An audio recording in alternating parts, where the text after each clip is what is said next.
We fade in on a hotel lobby.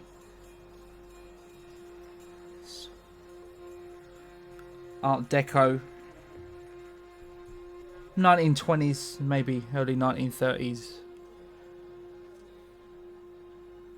The lobby mills with people going about their day-to-day business. The bellhops dressed in royal red, shiny brass buttons and hats,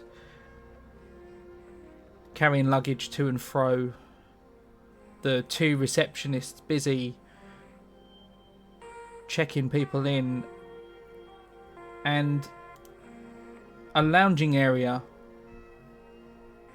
4 leather couches aligned in a square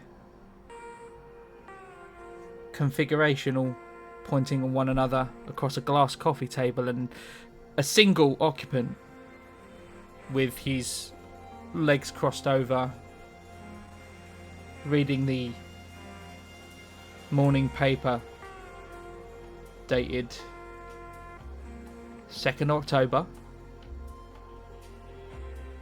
1928. And as Mr. Broderick McManus turns the page, he sees the listing for his show that evening, promising to be exhibiting not only pieces of his own, but pieces of important and up-and-coming young artists that he's taken the time to invest in. A few different names: Robert Chambers,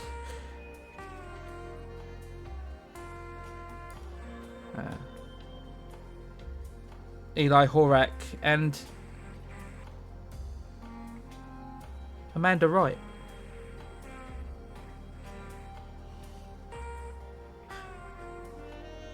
But Broderick, as you adjust the paper, you spot a gentleman sitting opposite you that you hadn't noticed before. In fact, you didn't even notice him sit down. He's quite well dressed,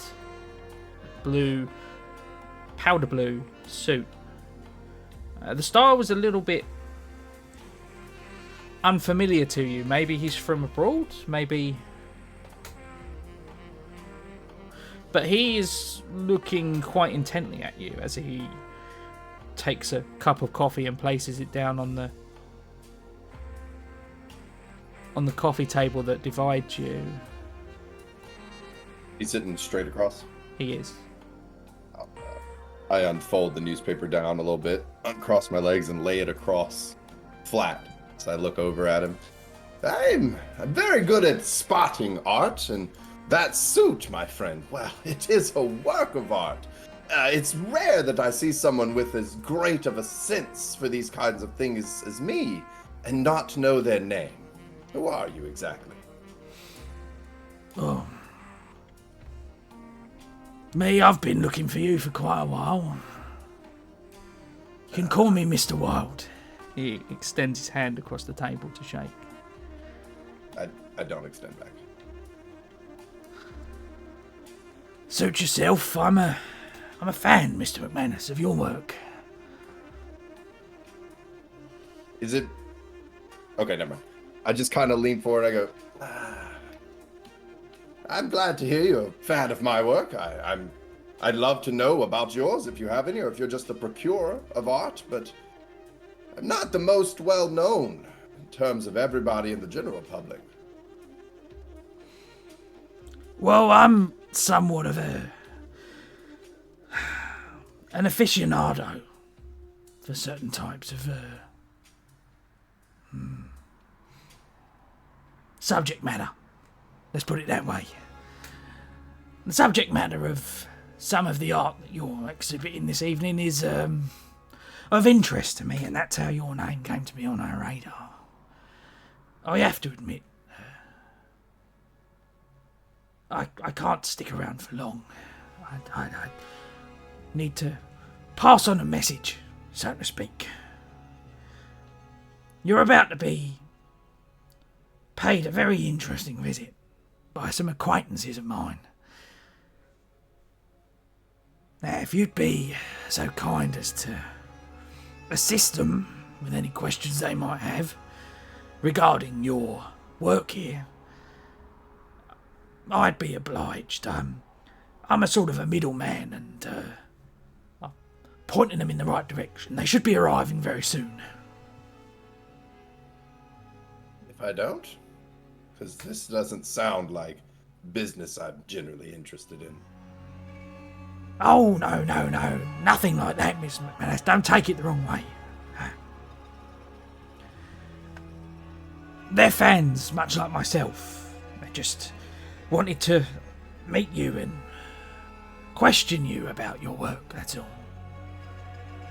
You are completely free to reveal whatever is comfortable to you. I was just, as I said, I'm a middleman, but a humble middleman.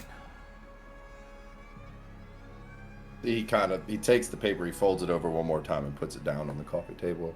Just kind of stares across at him. Do I get any type of, like, a read on this guy? Can I read him in any capacity, or? Roll human for me.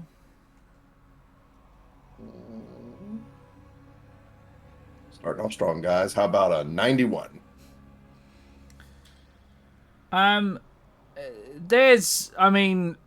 You don't read any hostility from him. That much is obvious.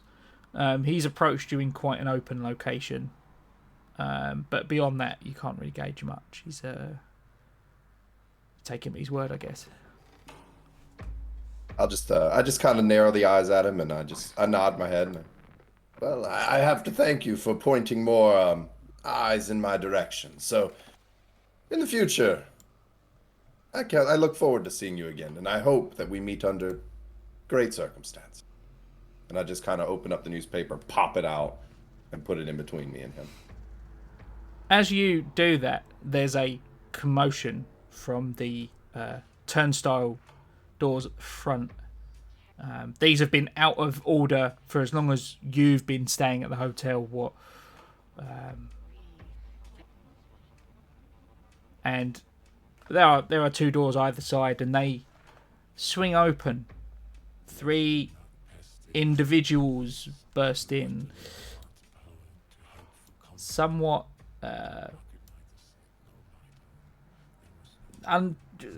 disheveled looking, very much like Mr. Wilde, dressed out of place. I'll kind of like just look past my newspaper at the commotion, and then I look back at him. Are these them? He's gone. Right. Looks past newspaper back at them again and just kind of goes, and just puts it in front of his face. Desmond, Corporal Kane, Eliza, as you burst through the front of the Hotel Broadalbin, some of you turn around, most likely reflexively. Renko's not with you anymore. Neither is Poe. As a matter of fact, when you look around outside, it looks like a normal New York day. Maybe 90 years ago, but a normal New York day. There are people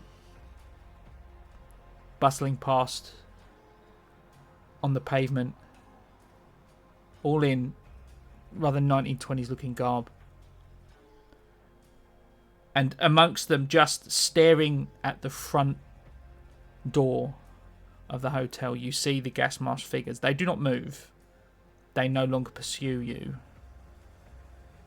But they stand there watching. And as the longer you sort of scan, you pick up upon more and more of them in the crowd, in the windows of buildings opposite, just staring intently at the entrance.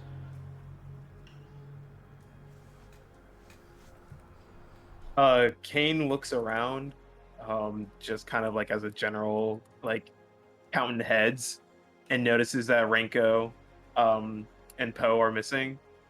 He just kind of goes, "Jesus fucking Christ! It's another Remy situation." Did Renko and Poe say they were gonna come with us, or they did? Okay.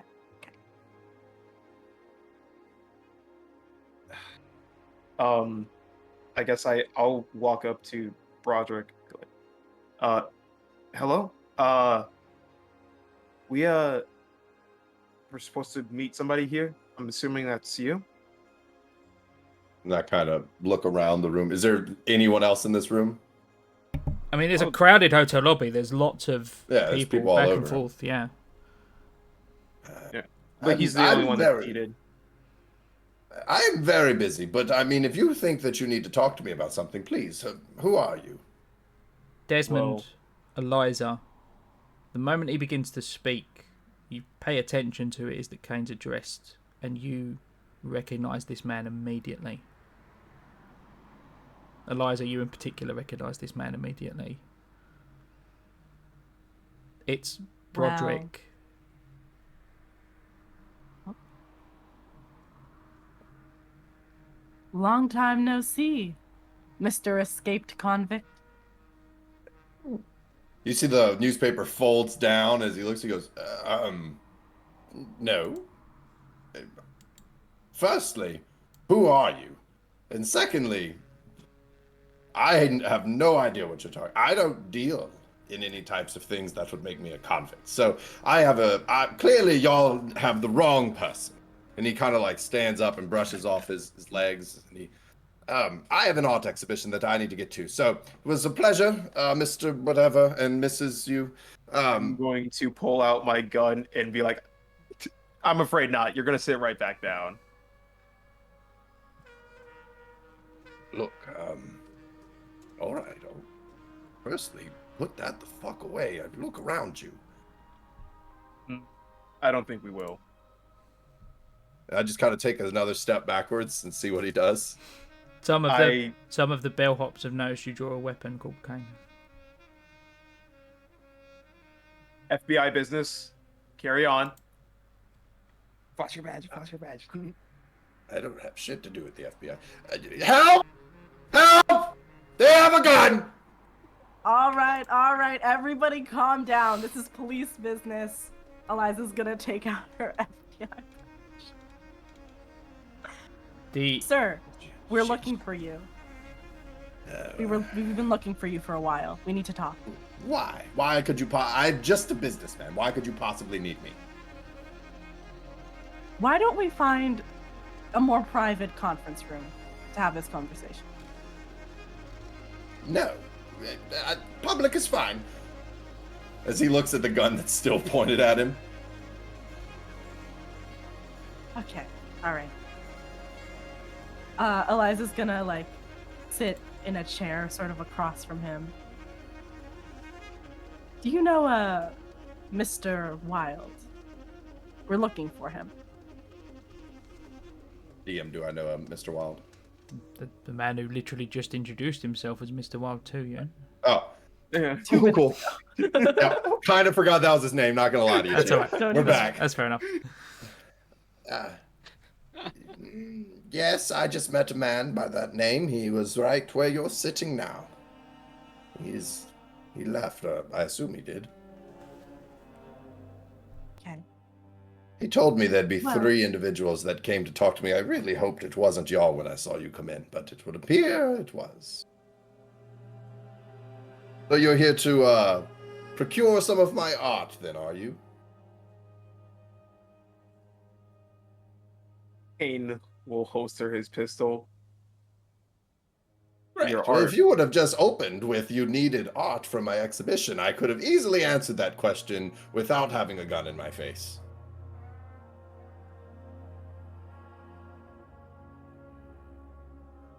Sorry to inform you, but some of your business dealings are a little bit more dangerous than you believed. No. My dealings are just simply art exhibition and an auction and going home. There's nothing dangerous about it unless someone puts guns in my face. Oh.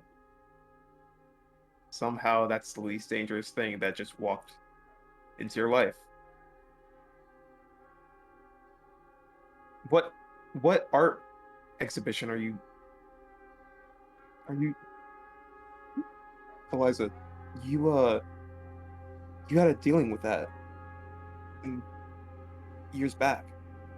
Yeah, an old case of mine had to do with an art exhibition, but I'm not sure if this is related.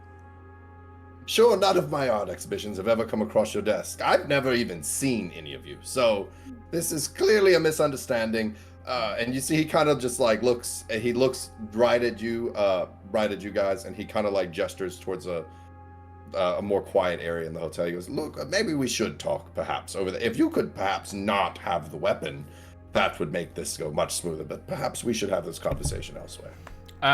Broderick, you're aware of there are rooms like if you make a booking or a request at the front desk, you can get like private rooms for for conferences and things like that. That's probably a good option. How about we do that then? I'll go to I'll just kind of make odds at y'all and kind of put my hands up like I'm not doing anything, and I'll walk to the front desk if they don't shoot me in the back.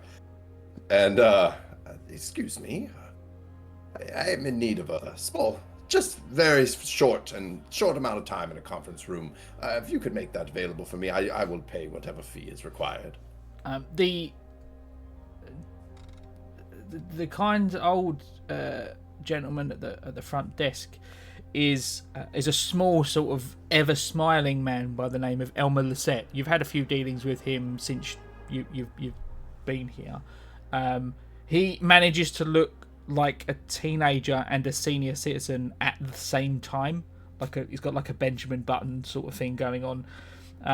Very impressive. And you've known, like, if you want to know anything about the hotel, he's generally been your first port of call. He seems to be the font of all knowledge regarding the hotel, and a lot of the time, some of the hotel's occupants. And as you approach, he's... "Oh, Mr. McManus, we're guests. Are these your guests?" And he gestures over to the three that you were just speaking with. You see, I kind of look at them and I look back. I look at them one more time.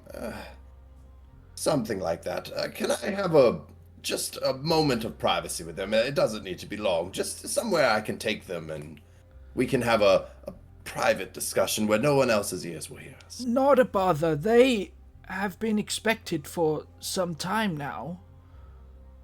Oh, they have a room already? How perfect. "An open-ended I'd reservation." be more than happy to. Say that one more time. "They have an open-ended reservation. I was given pictures of their faces and told to book them in when they arrived." Oh, perfect. Well, I'll go ahead and bring them their key. You can just give it to me and I'll give it to them, of course.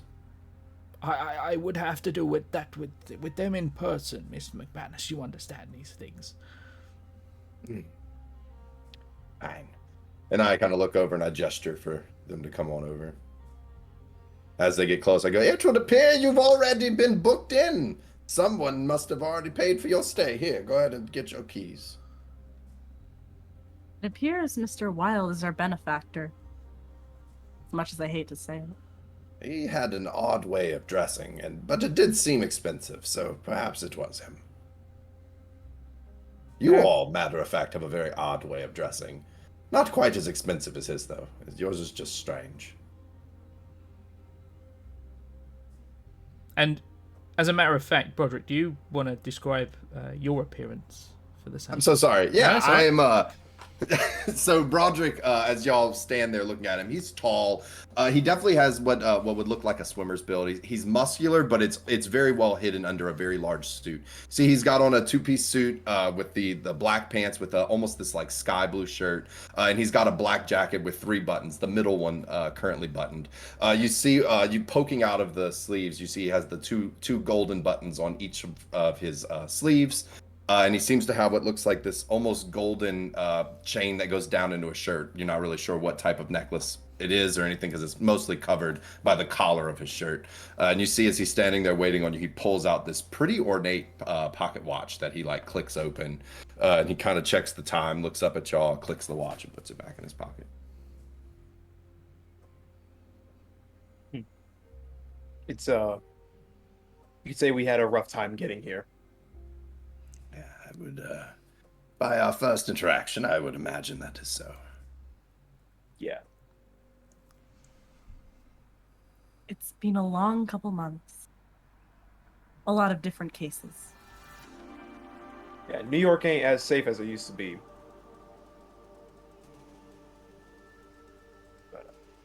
I let them check in. I'll take the keys. Okay. The kindly old man at the front desk hands you a key each, and turns around and Yeah, over here. and one of the many nameless bellhops in the lobby leads you to an elevator that looks rickety, to say the least. You all get to it, and it looks like it was constructed. It would have been a wonder in the Victorian age. Now it's held together by spot welds and metal clasps that have been painted black to like match the original iron, but not very well. And there's even like sections of rope that you can see that's holding this thing together. And he opens the gate, like the scissor gate, and steps inside and bids you all inside. Eliza looks just extremely uncomfortable around this weird, rickety elevator shaft. Once she almost died at an elevator shaft, so this is... And Broderick just steps on. He's been here a while. Kane steps in as well. Okay. Has that passed an inspection in the past decade? Of course. I mean, I'm sure this bellboy here is well versed in all the code and ethics of this building. However, I can inform you it has worked fine the past 4 days I've been here. Are you asking the bellhop this directly, Eliza? She was just asking out loud. Okay.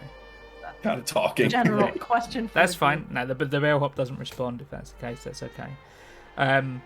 In fact, everyone that steps into the elevator, I reckon, except Broderick. You want to make an alertness check for me, please? I do. I'm gonna make that from outside the elevator. I don't. You wouldn't be able to. I really don't. I don't. Oh, damn. Cool. I got a 43. What does Kane get? Desmond tiptoes onto the elevator. Okay. You can make the I check. remember how bad this went last If that's time. the case, you can make the check. Yeah. 17 under 62. Okay. No. Okay. Those of you Come on. I'm just gonna say it's fine. Those of you that passed, you notice the buttons on the elevator. There's only two buttons. One says up, the other one says down. There is no indication as to how many floors are in this building. Sure.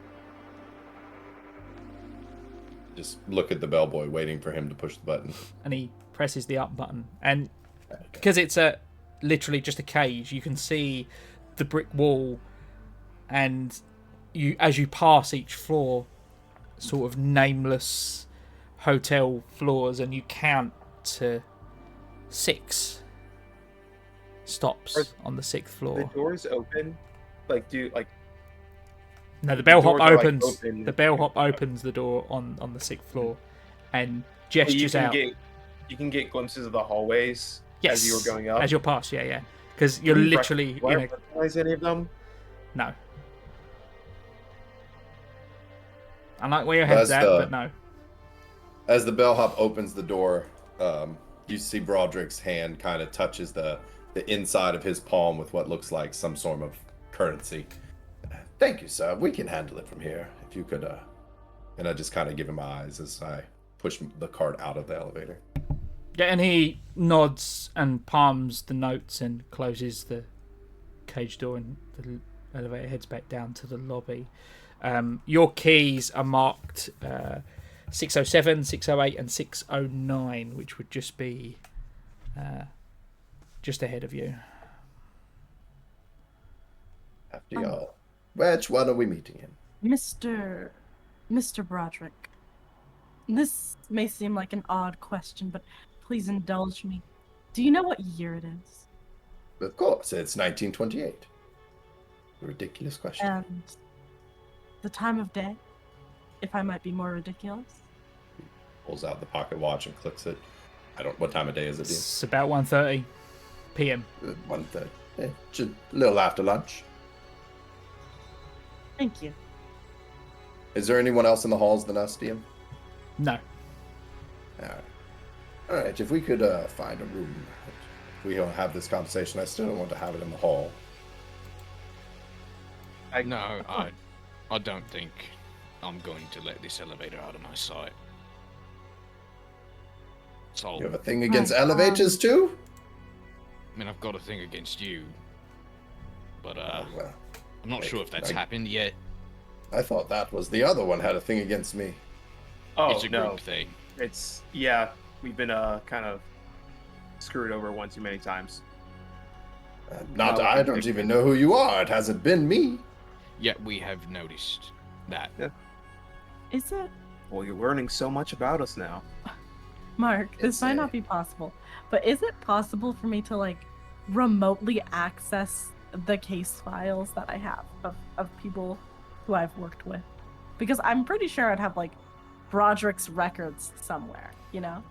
Your James Bond watch? You have your Do you have She your do it on her phone.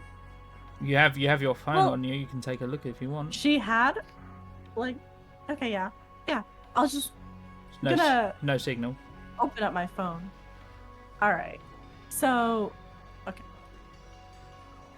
All right. Never mind. Kane just kind of walks in front of Broderick, opens up the door that's directly in front of them,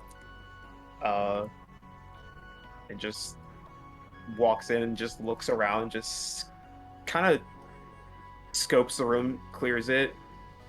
Like he's checking corners, he's looking like underneath the pillows and whatnot, checking the lights for wiretaps. Kane, as you walk in the room, Eliza, you'd hear like the clicking of, and as you turn and look, you see Broderick has his light pistol pointed right at your face. And he just looks at you out in the hall and he's like, all right. I don't do well with feds. That's a start. But who the fuck are you?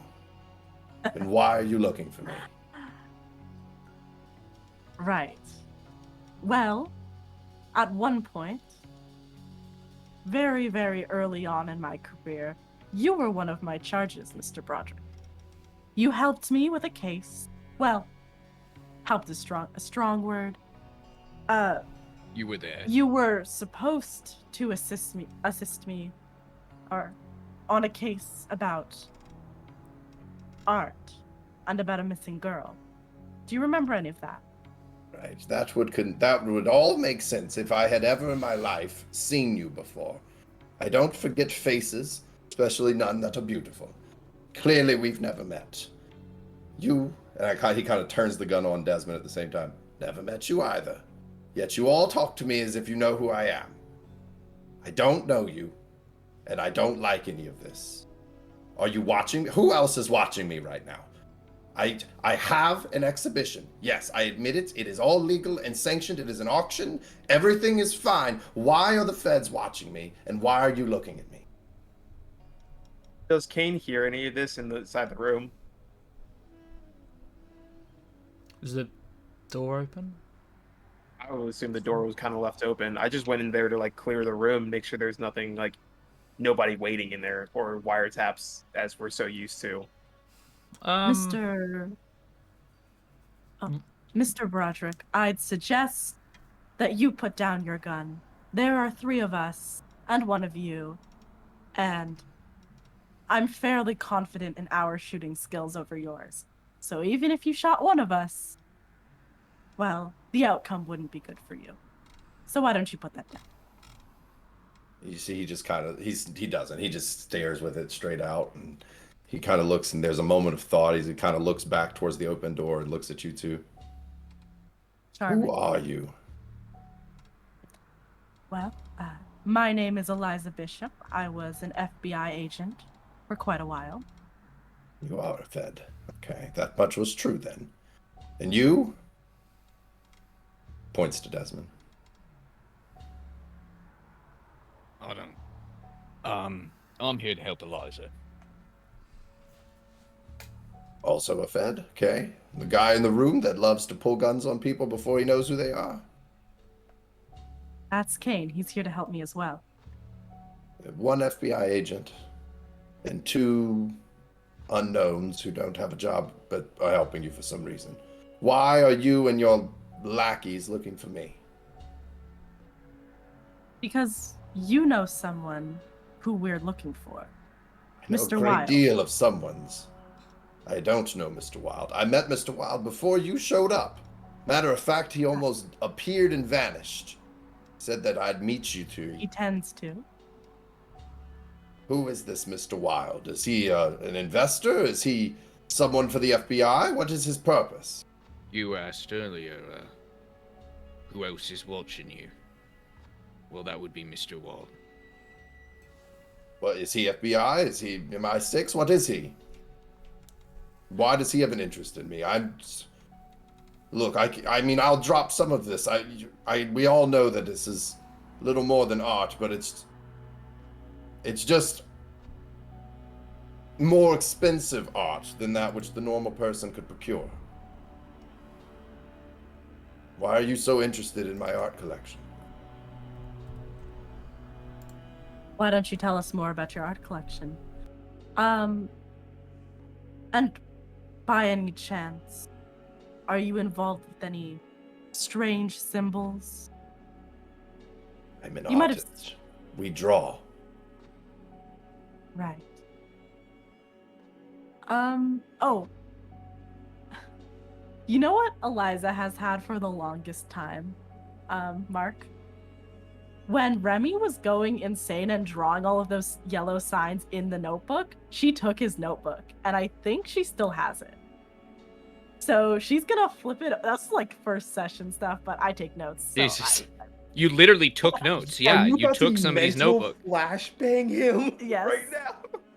Hey, I was gonna say just whip out the sign, so she's way ahead of us. She flips open the note, this like leather bound notebook that looks like she's had it with her for years. It's like from some evidence folder, and she's like, have you seen anything like this? It's just the yellow sign scratched over and over again in this notebook. He's still pointed. He just kind of squints his eyes and looks at it. Broderick, roll a sanity check for me, please. Shit. Oh, where's sanity at? More dangerous than any gun. I should be using this against people. So sanity's 45, so I roll under a 45. Is that how that works? Yeah. Oh no. Or you try 18. to. Okay. Oh. You lose a single point of sanity as you get flashes, an apartment building, a conversation with Mark Rourke over drinks, and one of you've seen this before. One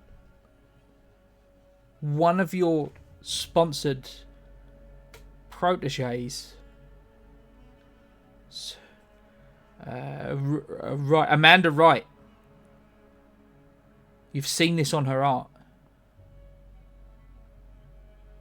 It struck you as unusual at the time. It drew you in. It made you think of other places at other times. Some a little different to ours, others completely otherworldly. It was one of the the reasons you were so interested in her artwork in the first place, the things that she managed to evoke.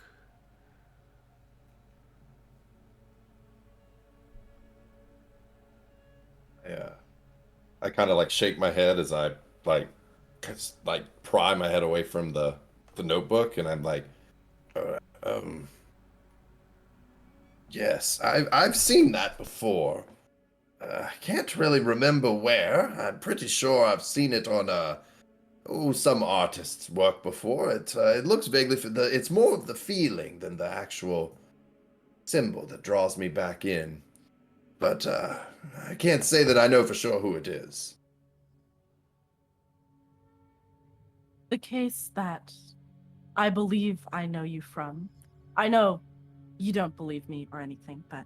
No, I most certainly. I've never met you before. Right. You can be certain of that, and I can be certain that we have collaborated in the past. All right. Well, I can assure you that we are not going to collaborate further as I take a step towards the elevator, still pointing the gun out. Right. So, I don't deal with feds, and I most certainly don't deal with whatever the fuck you other two are. So, if you could just kindly, as I just like reach back and pull the what is it, the gate back, if you could just kindly stay right the fuck there. Are you looking where you're going? No, 100% not. I'm backing up, looking at them, and like reaching for the gate. The gate doesn't move, and you turn. Give it a tug, and you turn and realise the locking mechanism's in place because the elevator isn't there. It's down on the ground floor. The gate won't open. Is there like a it button looks like you push? you're going nowhere very quickly. There's a button you push, certainly. Now, why don't you come talk to us? You'd have to I'm wait. gonna- I click it and just stand there with the gun. Right, yes, click. We will, we most certainly can talk for the next, I'd say about 2 minutes. That'll be the end of it. Okay. The case that I believe we worked together on, Yes, the one that we never did. there was yes, a that missing one. artist. Her art was full of these signs. All right. I understand that you are looking for whomever painted this, and in my recent endeavors, I may or may not have found someone who has a similar art style to that figure that you posted, but maybe you could just come to the exhibition and look at all of the art and perhaps buy something. That sounds great, but... Right. What was this artist's name?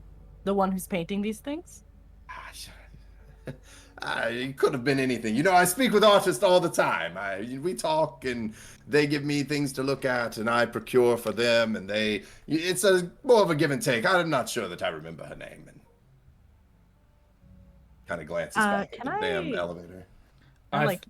Human int check yes, him. I think by the tone of his voice, it's fair to be suspicious, so make a roll. Kane is also going to be done with scoping out the room and walk out to this being like, huh. Points gun at him, too. Or Nothing wrong with 4. I mean, that's a crit. Kane, there's nothing wrong with the room. It's just a regular room. You're good. Yeah. Nice upmarket 1920s hotel room with an ensuite. And later, as the three of you open your hotel rooms, you'll find very much the same. To the conversation in the hallway, Eliza. her human int is like an 82. So this man is lying through his teeth. He knows exactly who the artist is. You care to guess he could drop her... He knows precisely who it is. He could give you a name. He could probably give you some details about her. I'm a little confused at the moment. By the way, fair enough. I drew a gun on you. You draw a gun on us. I think we're fair in this matter. Can you catch me up with that? What happened? Oh, This man- yeah. He doesn't like feds. You told him about your... We're not feds anymore. Okay, everybody stop yelling. This man... Ex-feds? Yes, I suppose. That's It's a more bit correct. complicated. Yeah. It's... Anyway.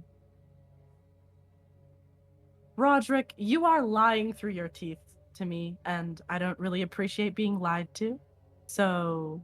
It appears Why both don't you of us tell are me? In lying. fact, You're not I even think FBI. I could guess this artist's name. Do you want me to guess? Do you want me to guess this artist's name? I think I can do it. I have a plan. I get on this elevator, you guess the name, and then everyone's happy. Is her name Amanda Wright? Tries with everything within him not to fucking blink. Nope. Do I get to check him again? No, is because the force you still because you valid? crit last time. I'm gonna let you have this one and say, yeah, he. You can tell by the reaction that he is a physical, like, oh shit, yeah, that's it. Is tell. Eliza closer to Broderick than I am currently? Yes. I'd say so. You were in the room. Yes, Right. she is, yeah. And his gun is currently pointed at me. As you walked out, I turned it on you. Okay, I'm going to slowly start approaching Broderick. Jesus. Like full No on fear. like the Cool, JoJo cool, cool. walk. You know, like the he hears Amanda's name and he goes into instant like, dog, I'm gonna murder you. So with the gun, I'm like, no, not another step. You stay there. Stay right there. Don't you move towards me. I'm gonna like look towards Eliza and just kind of like hope that she gets the hint. Okay, yeah. Eliza will take out her gun and just level it. Desmond's just Desmond? gonna walk up behind Corporal Kane, and as he's looking forward, pointing a gun at someone normally works better if they actually care about their lives. Just a tip. Well, I most definitely do. So why don't you put yours down? I'll put mine down, and I get in the elevator. How about that for the plan? I'm going to just straight up walk and like take his gun and point it at my head and be like, if you have any information about Amanda, be very wise to tell us. You see, like, you can visibly see Broderick's, like, as he looks into your eye, there's, like, you could feel the gun as it's, like, shaking on your forehead. I'm telling you, I've never met an Amanda. I've never met you. I don't want any of this. I just want you to leave me alone. I don't know why the feds are looking at me, or ex-feds, or whatever the fuck you are. I don't know why you're here. I don't like any of this. I would love to go to my exhibition. And you clearly need to be there too. Look, why don't you? I'll get you in. We can all be friends in the exhibition. Whatever you need. Likelihood is that your exhibition has been sabotaged. No, it's definitely No. on. I'm sure it is. And the people that drew those symbols thought they was also art. But you know that itching sensation you felt? Just the cracks in your mind? Makes kinda people do splits. things. We've seen it happen time and time again.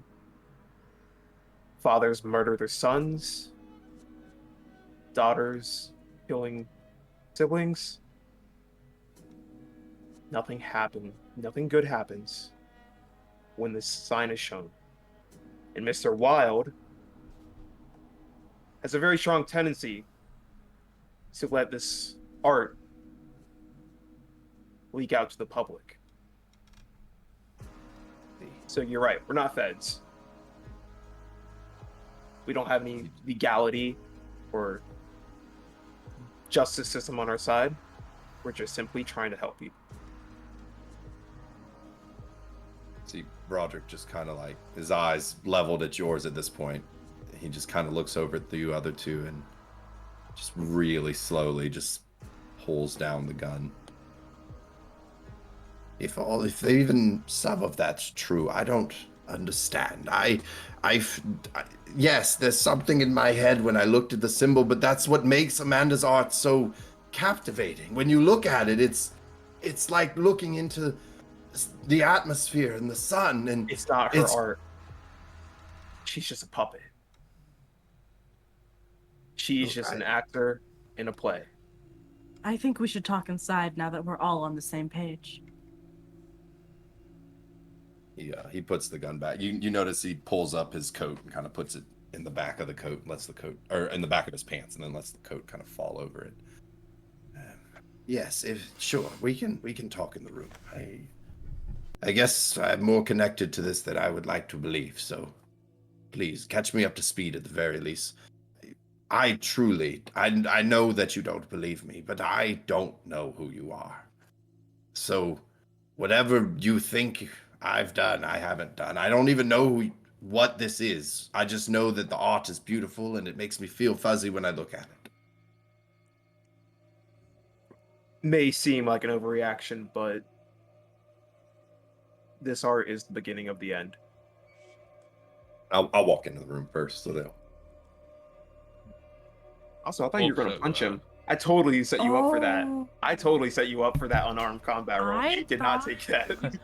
Which room are you heading into? Not that it particularly No, matters, I- just for the sake of continuity. The one that came was in that's Uh, open, and I know he checked. Okay. 607, I guess. Oh, wait, that'll be, as a matter of fact, that'll be Corporal Kane's room. Yeah, I know. I was like confused. Yeah, you head in, as I said before, it's a really decent sort of Art Deco, 4-poster bed, quite comfortable looking bed, big vanity mirror. There's an envelope on the vanity mirror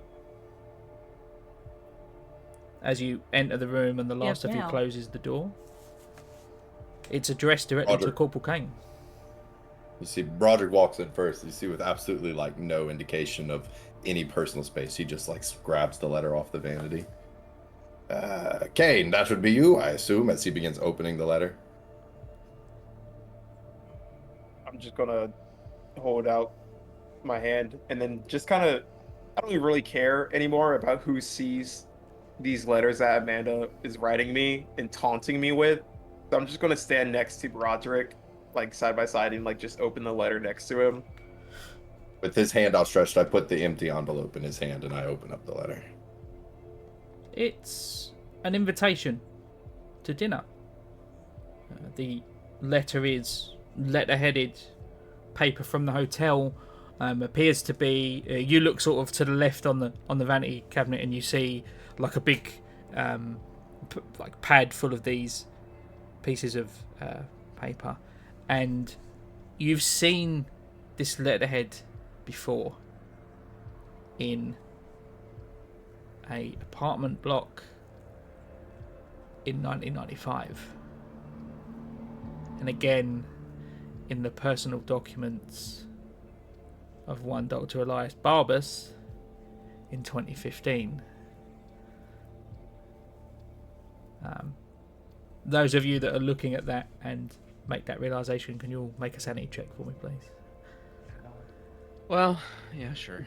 Nina you didn't all see see it it. because she was unconscious at the time we searched Barbas's house. Eliza would have seen it in 95 though, when you were doing Oh, things, right, so- right. One! Okay, you're fine. That's fine. Let's Bro, go. 0. What did you roll, Kane? Sorry. A 0. Oh, that's fine. Okay. What? Eliza. What's that? Eliza's great at sanity checks. Oh no. 45. Actually, it's not too bad. Isn't a 0 on both dice 100? Is that not how that works in this game? I think that, yeah, isn't It's that 100? different when you're Oh. when you're different D100 systems count it differently. In this one, the all zeros is a 0 because you do a 0 to 99. Yeah, it's Oh, so you can't roll 100. Gotcha. Yeah. Right. That's right. Sometimes it's 1 to 100, sometimes it's 0 to 99. It doesn't. Gotcha. Yeah. Yeah. The highest any character skill can go is 95. It tops out of that. Eliza has a 93 in unarmed combat right Yeah. now, by the way. With I'm with, so excited. Well, in that case, with certain exceptions, obviously, but yeah. Okay. Could have taken her. So Yeah. the He's ready. on the letter itself is a handwritten invitation. Simply states, Corporal Kane, I believe we have a mutual friend. I would like to invite you to dinner this evening to discuss your ongoing business. Signed, Mr. A. Darabondi. can you repeat that name again? Signed, It was- A. Darabondi. Darabondi. Can I say? I could say so- Eliza's reading it over his shoulder if you want. You're all probably huddled Yeah. around reading that, so that's fine. As Eliza reads that, she points at the name. Azra Darabondi. I know him. I worked on a case about him. Why do you know so many? Oh, I guess. You're very well acquainted with them. Do I know this person at all? You're familiar with Ace Deribond. He is quite the successful architect. Designed Fantastic. many buildings throughout New York City, including this one and several different apartment buildings throughout the city. In fact, his newest apartment building that's just gone up is making quite the stir for being...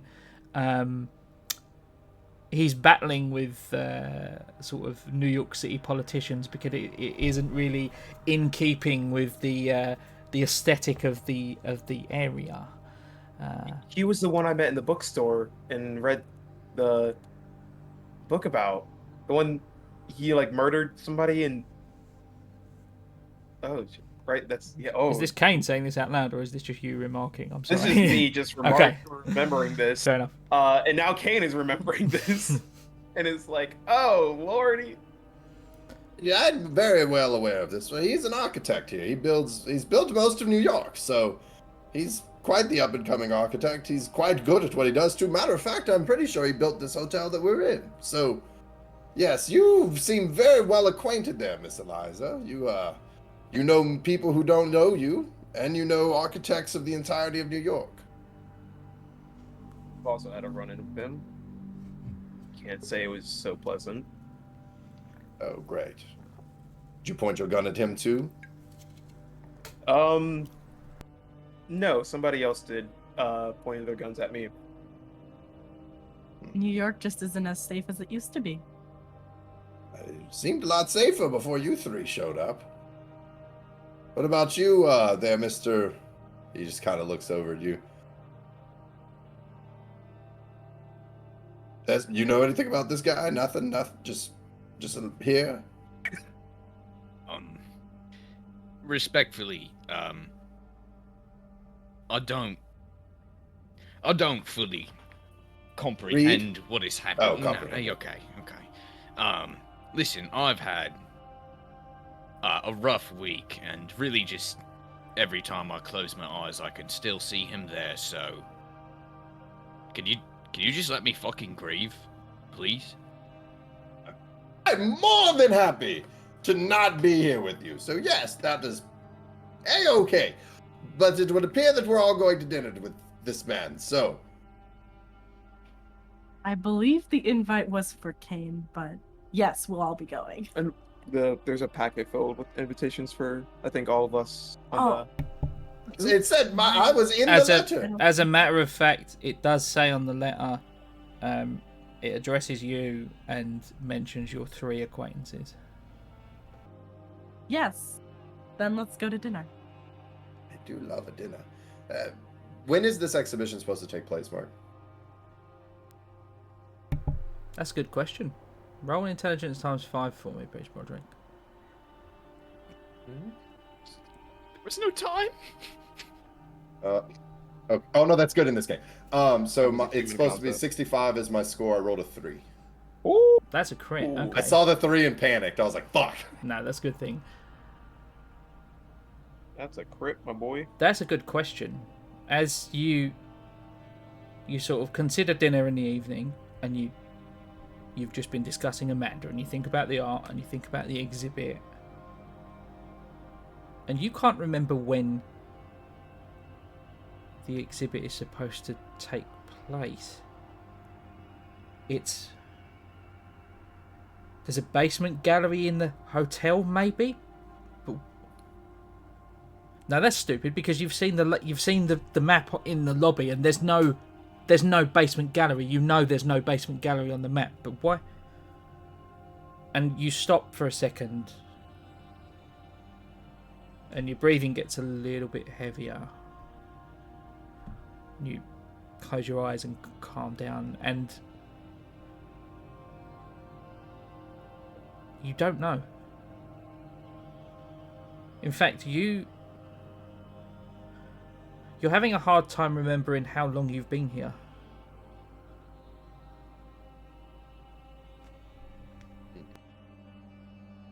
Y'all, I don't know if y'all physically see it, but Broderick kind of blinks a couple times and As y'all start making your way out, he just kind of stands there for a minute. Wait.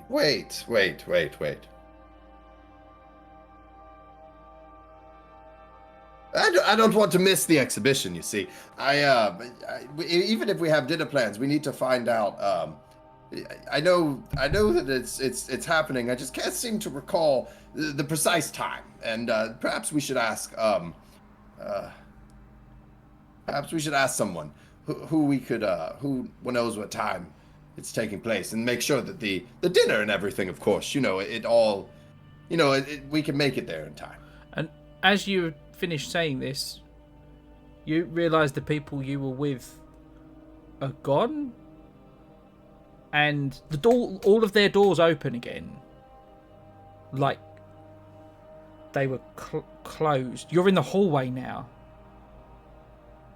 and their doors open, and out step Desmond and Eliza and Kane, and you're all wearing formal wear. Would you each like to describe what sort of formal wear that you found in the cupboards of your hotel rooms? What? I guess I'll go first because I already have an idea. Guess we're just going with it. Almost as like just like a sick insult of like what he used to be. He's in like formal army, like ball regalia, and he has all the medals Full dress uniform, yeah. Oh yeah, full dress uniform. He has all the medals that he had earned during his multiple services, and actions overseas, as well as, the markings of special forces. And then there's also just a small pin on his lapel of just a little green, it almost looks like copper that's been rusted, and it's just of a D, but it's been kind of slashed at slightly and scarred. Eliza, Desmond, who's next? I'll go next. Desmond steps out of his room, and you can hear jingling as he steps out. Desmond's idea of formal wear would just be the last thing he wore for formal wear, which was at his second wedding. So he is wearing a sort of chalky, muddy brown suit, and the accessory pieces, the ties and the cuffs, are a very bright gold.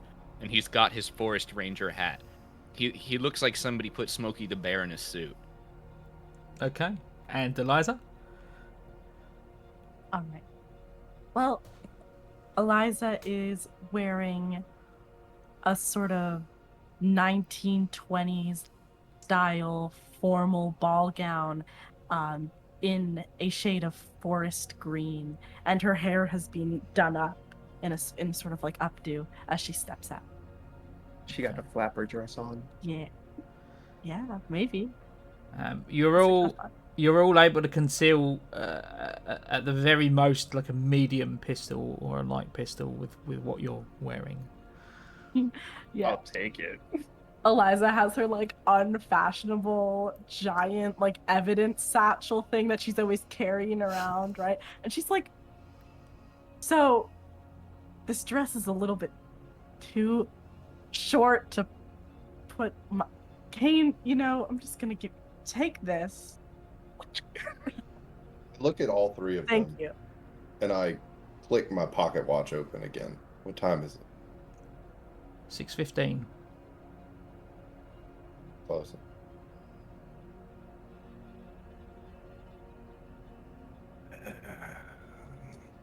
Broderick, Yeah. you looked at your watch just now. Do you know what the time was? Yeah, I'm sorry. Yeah, it's a 6:15. It's Were we really talking for 5 hours? That doesn't really make sense to me. When did you change? Desmond Do we gives remember changing? a big shrug. The three of you recall Broderick saying something about not knowing when his art exhibition was.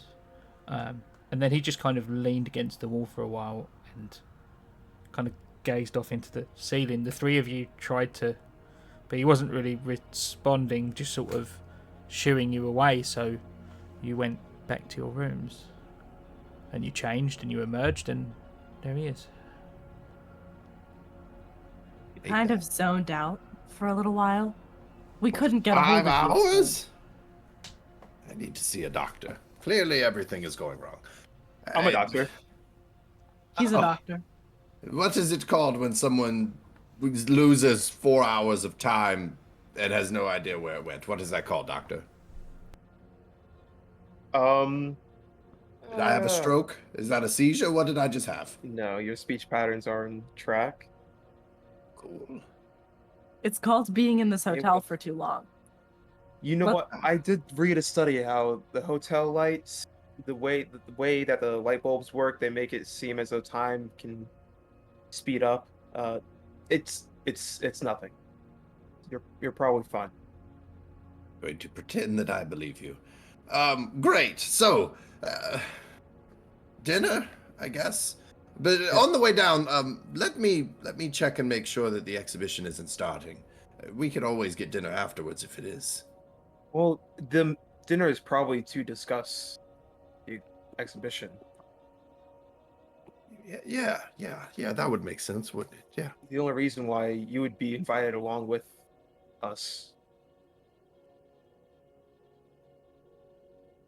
Yeah, that makes sense. That's right. You're right. I'm sure you are. Yeah, let's go get dinner. You know what? When was the last time you ate? You're probably you're hungry. That's why I ate. That.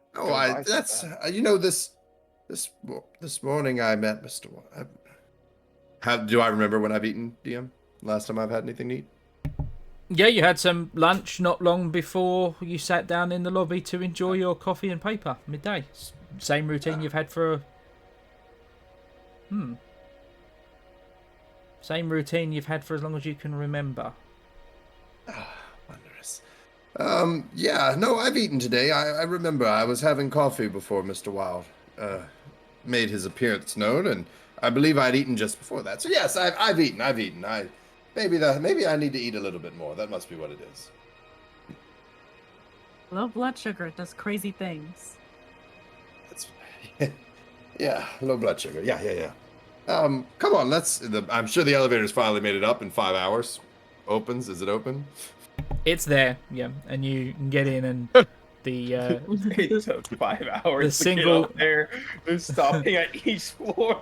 the bellhop inside remember this is a 1920s hotel elevator, so they are operated by a single gentleman who that's his job, to stand there all day and push the buttons, and he sends you back down to the lobby, and from the lobby you head on through to quite the impressive. Actually, I'm sorry, can I stop for sure. just a second? Yep. When we hit the lobby, Okay. I just look at the bellhop and I'm like, what? Can we keep going down? He ignores you. Is that not possible? I thought there was a basement, and I thought maybe there was something going on in the basement. Can I go check that out, please? He looks across at you for a second, and his mouth opens a little as he shakes his head. Can you make an alertness check for me, please? Alertness 70. Head into the door. 94. Well, wasn't a crit fail. Yeah. Just shakes his head and turns back and looks at the wall. No sound from him at all. Got it. Thank you. Thank you, Push the sir. down button. Just reach over the bellhop. Wait, how tall is the bellhop? Sorry, I was imagining He's a quite. small... He's 6'2". He's tall. Okay, he's tall. Okay. Oh, but Can Eliza reach sort of by his the bellhop legs. and click the down button, really fast? doesn't do anything because all of those old elevators, you need to put the key in and turn the key Well, before you hit the button. I see what Eliza's doing, and I'm going to take the bellhop's head and smash it into the side of the elevator cage. What's happening? What are you doing? Okay, roll. Okay, roll unarmed. Desmond just shrugs. That's a 41 under 52. That's a success for me. Yeah, roll unarmed damage, I guess. Broderick Yeah. attempts to Roll for pull. elevator D4. damage. Yeah. Roll for, what is it? it's a D4. I'm just mainly looking to stun this guy and just. Where is my D4? I gotta. You've dealt 11 floors of damage. Whee! That is a 2. That's a sturdy head. There's a crash as the entire cage, like, it makes a hell of a lot of noise because it's an old rickety elevator, right? So the moment it hits, it just reverberates around all of the iron, like, scissor work, and there's as a group of bellhops rush from the lobby and swarm all of you. I'm going to turn to them and be like, "You hired a pervert! He tried to touch this young lady in inappropriate places. I saw him, those clammy hands of his.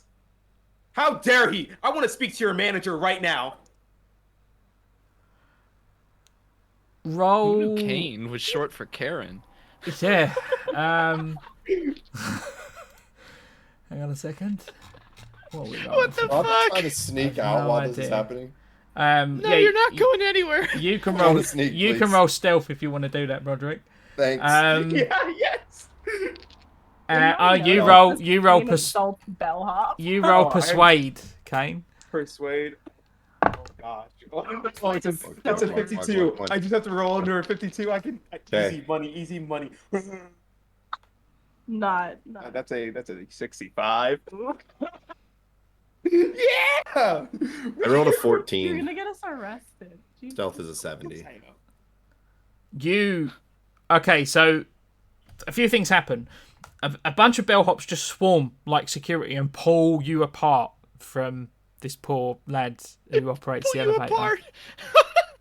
apart. Before you can barely get a word, and then you, like, as you're getting your words out, like, they let you go like that for a second, and one of them leans in and is like,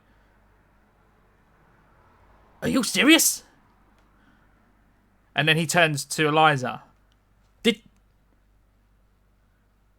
Are you serious? Is he telling me the truth?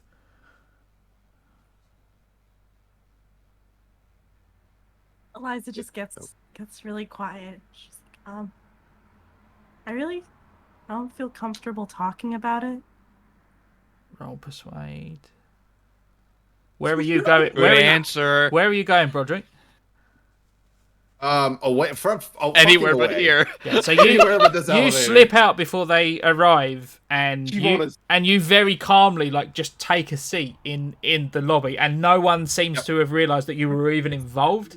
So Right. because you rolled really well under your stuff, what I'll let you do is you can sit on the periphery of this scene, and if you need to, if you feel the need to interject at any point, you can. But no one has noticed that you were with them. No one knows you I'm there. slipped Perfect. out. Yeah. That's what I wanted. All right. Nina rolled a 16. Eliza Or on persuade. false sexual assault allegations. Jesus Christ. Yeah, her persuade is a 70, so that's 16 under 70. This bellhop is like, what the fuck? I just said you can't go in the basement. I am. And he looks like mortified. We'll. Please, come with us. Come with us. I'll get. Jesus Christ. Dave, get the manager. Get the fucking. And you see, like, a bunch of other bellhops run off, like, behind the front desk and, like, through a door in the back. And the rest of them are like, come on. And they'd, like, escort you. They gesture, like, all of you, a bunch of the Eliza's, like, bellhops away. staring daggers at Kane, like, what did you... You mentioned a basement. I want to see it too. Oh, I think Remember- they're just are they just taking Eliza, or are they taking No, Kane, all of Eliza, you. and- They're and Okay, it's not great. taking. They're not taking anyone anywhere. They're asking you to accompany them, as they lead you to a large room at the. Do I back. notice where Broderick is as I'm like, as they're escorting us? Make an alertness roll. Come on, baby. What the fuck just Oh, happened? my gosh, it's 67. Are you shitting me? All right. No, you don't see him. Broderick. You don't see him. Yeah, he's.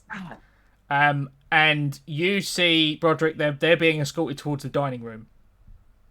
Cool. Where is the guy that he smashed his head against the side? Where is he? He's gone. It looks like they've taken him somewhere. Could I have seen where as he was walking? Would you have? I'll let you answer with that, just a degree of honesty. Would you? You only would have, because it was kind of two separate parties. Now there was a bunch of the staff that took him away, and there was a bunch of the staff that escorted them to the dining room. So who would you have been keeping track of? So my plan was to get out, and as he was like I didn't know if he was actually going to fall unconscious or if they were going to remove him. Mm-hmm. But as he was walking away, I was going to try to like pass him and pickpocket that key. So I wouldn't have any idea where Desmond and all of them are because I'm solely focused on getting that. And key. you were okay. So he's surrounded by because they've got him by the arms, and the key is usually kept. You've seen him do it 100 times. He keeps it like in the front pocket of that red blazer that all of the bellhops have to wear. Can I talk to him as I pass? But he's out. He's unconscious. He's unconscious. Yeah. Hey, Yeah. Excuse me, guys. May I have a look at? I am a doctor. Can I have a look at him and just check his pupils and his pulse to make sure he's all right? Roll persuade. Yeah, more than 5 points of damage to the head. Whoosh, unconscious. 74. Damn it. My persuade's 50. One of them sort of wrinkles his nose at. Ain't you that art guy? I used to do art. I've done it. I'm very good at drawing. It's what makes my surgical skills so good. I've got the hands of a surgeon, but I can at least check him. Nah, you're that art guy. You're Mr. McManus. Please stand back. We have a situation. I don't want you to be interfering. And they like brush past you. They muscle you out of the way. Damn it.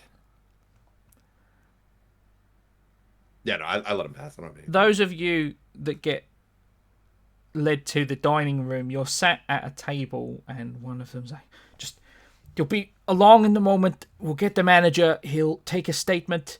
We want you to free food for as long as you're staying here at the very least while we figure this out. I may have overreacted as well. I am willing to let this be solved at a later time. We currently have dinner reservations already. Right now, I just want to relax for the night. We'll speak to the manager later when they nod. temper has calmed down. Okay, they nod quite thankful at that reaction, and they leave you to it. You're now sat at just the table. They literally brought you to the first table available in the dining room and sat you down. It's quite a low ceiling. It's a narrow dining room. It's got one long wall that's covered in small glass windowed doors, like a feature wall type thing. Each of the hinged windows has like a food item in there. So you sit along the wall and you open the little window, and you take the food item. Servitrons? Before one of the bellhops walk away, I'm actually going to grab him and be like, actually, could you do me a favor and just bring me a bottle of your nicest scotch, whatever you have? Of course. And he heads off to do just that. I'm getting free alcohol. Lit. Wow, you're such a feminist icon, Kane. Saying, "Oh, I'll let it slide" when your friend got assaulted, quote unquote. That didn't happen. What was that?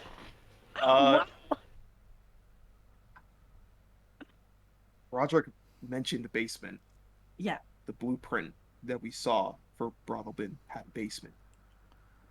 So we could have just pickpocketed the bellhop. He didn't have to slam his head in the wall.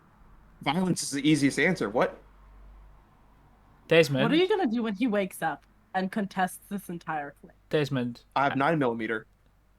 Desmond, as they argue amongst themselves about absolute nonsense, you sit in the room and your thoughts drift to the events of the past few days.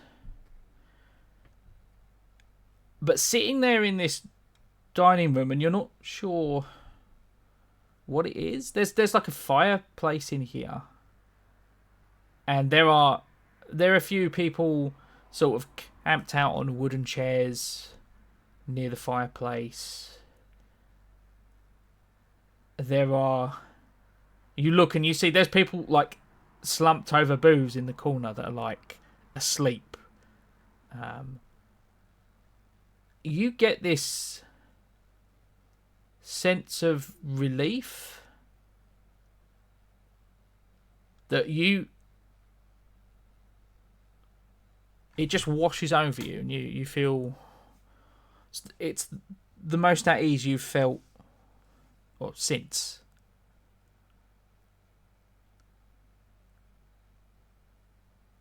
And the thoughts of you pulling the trigger seemed easier to deal with when you contemplate them sitting in this place. I don't think we should stay here for too long. Sure. So should we go to the dinner or just hightail it? I don't know, maybe do some shopping? Well, I was hoping we could try to scope out the basement, have some information before we went to the dinner, but Yeah, I think my plan I think that didn't. sort of sailed. Yeah, Yeah. it's fine. We'll Bro- get in there one way or another. Broderick, if you want to have headed to the dining room as to try and sort of reacquire them, that I know you didn't see them go there, but it's arguably where logic would dictate you would check. That's where you were headed originally. Okay. You could have done so by now in this time span. So I'll walk in. Oh, that's where you went. Yes, I've been with you the whole time, obviously, and I just kind of sit in the booth. I tried to get a key, but he was a bit too unconscious and being escorted by a few too many people for me to get the key. Yeah, I didn't trust the bellhop. We've seen blueprints. I've seen blueprints of this building. There's a basement here. You're not wrong.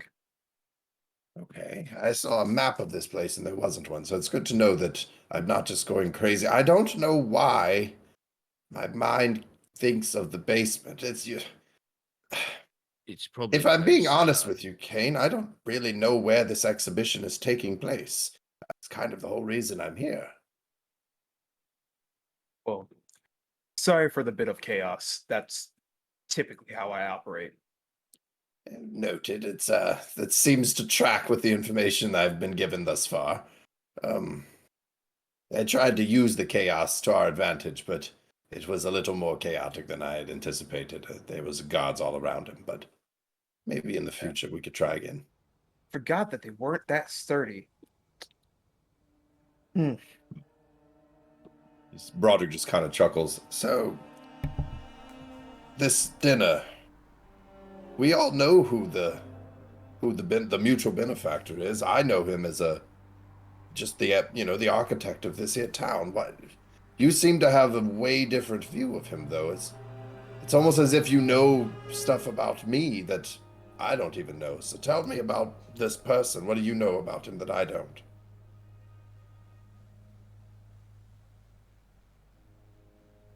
I worked on a case regarding him. Eliza is about to say the year the case took place in, but she stops herself. You said it's 1928, right? Yes, that's the second time you've asked, though. Not many people don't know the year. What is... Why do you keep asking me the year? I don't know how this will affect you, but if I told you that I worked on this case in 2005, would you believe me? No, that's ridiculous. 2005 hasn't a... Do you mean, like, 1925? That makes more sense. You worked on it 3 years ago. 2005 is... surely I won't even be alive. That's so far away. Do you remember when you came here, Broderick? Do you remember the date that you entered this building? Yeah, I came here about, what was it, 3, 4, 5... like 6, 7, 8, 9 days ago, something like that. 4 and 9 days ago is a pretty big discrepancy, don't you think? I mean, I've been waiting on the exhibition, and yes, it's taken a little longer than I would have liked, but it is coming, and I haven't been here all that long. I mean, I've had my coffee and my lunch, and I've had coffee and lunch. I'm going to lean over into Eliza's ear and just kind of whisper, like, we probably shouldn't push too much. Well, all right. If 1925 is more tolerable for you, then yes, I worked on the case in 1925. Okay, but in 1925, I was the same as I am now. I mean, what? You keep talking as if we worked together. I've never worked with you.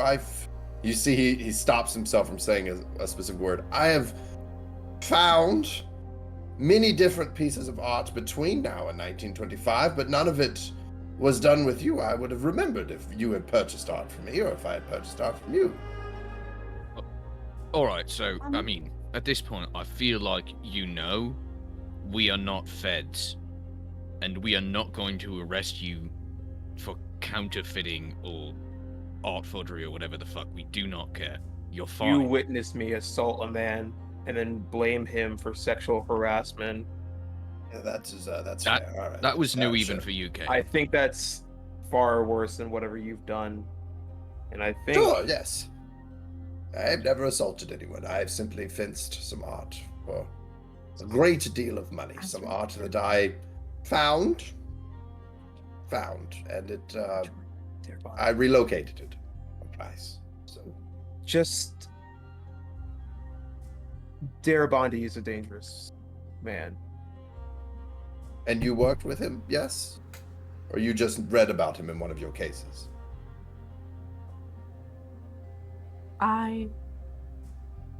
If it makes it easier to understand, then yes. So, Case files brought him up. He's hurt people. how many people? I mean, I One want too to many. help. I mean, all right. I mean, I'll take your word on Kane it. He hurts seems... people. Kane hurts No people reason. for the sake of other people. Azra just hurts people to hurt people. Yeah, I tried to get you into the basement.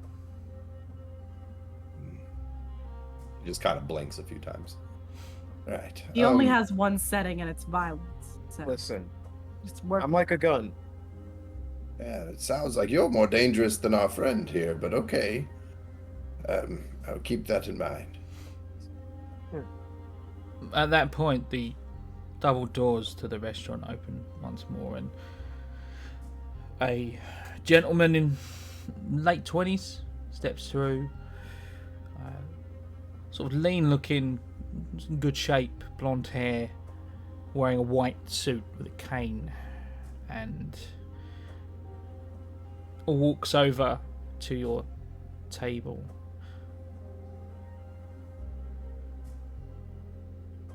You see, it's like a switch. Broderick just flips it on. It's great to see you. How are you doing today? As he stands up and extends a hand out towards him. And you do recognise that's right. This gentleman is Mr. Darabondi. You've seen his photo many times in the paper. Yes, thank you. It's good to make your acquaintance finally. I've heard so much about you, in particular, Mr. Same. McManus. Same to you. Please, have a seat, please. Of course. See, he sits down and crosses his legs. He sits at the head of this particular table that you're all already sat on. He pulls a chair up from another round table that's near to you and places his cane across his lap as he sits down. I'm given to understand you're all very good at problem solving. Is that correct? Well, I mean, it depends on the type of problems. If you're looking for art, I'd be more than happy to solve any problem of art you could possibly have for a price. He means yes. Yes. Quietly, do you want it done? I am very stealthy at procuring art.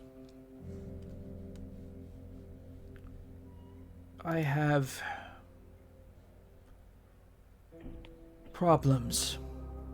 I am pursued by dreams, and I need them dead. And that is where we're going to take a little break. We'll be right back.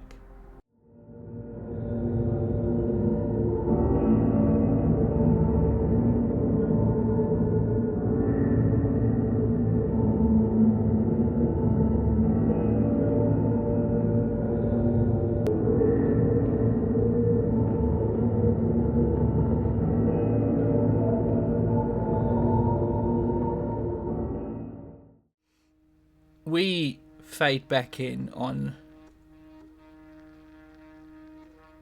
a dining room lit by firelight, relatively sparsely populated. Everybody sat on various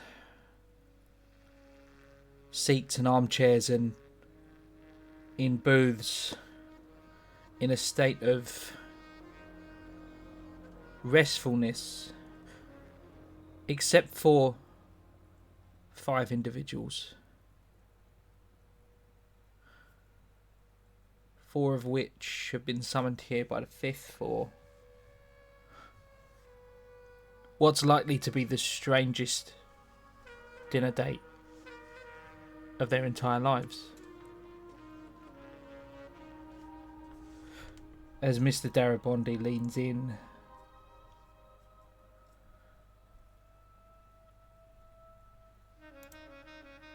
and slowly reclines into his chair. I am pursued by my dreams, and I need them dead, destroyed.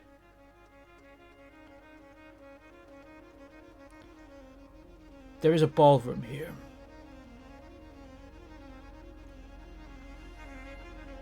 The ballroom is lined with marionettes.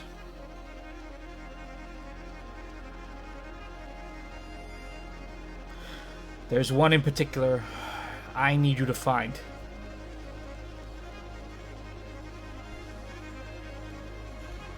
She has grey hair.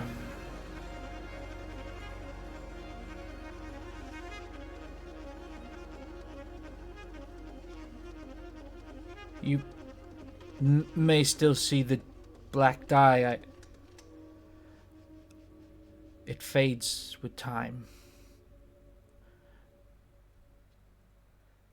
And Cupid doll makeup bizarre on her face. You need to find this marionette and destroy it. Anything inside this marionette is to be brought directly to me.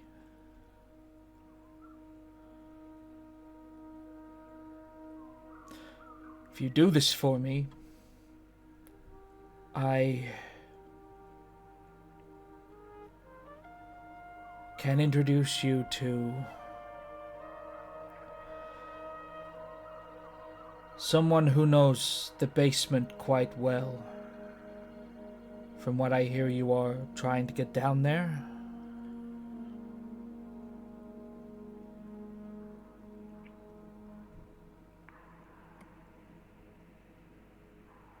No idea what you're talking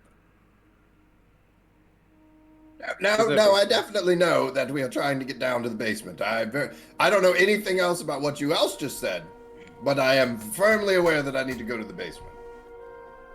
Sorry, it's his first day.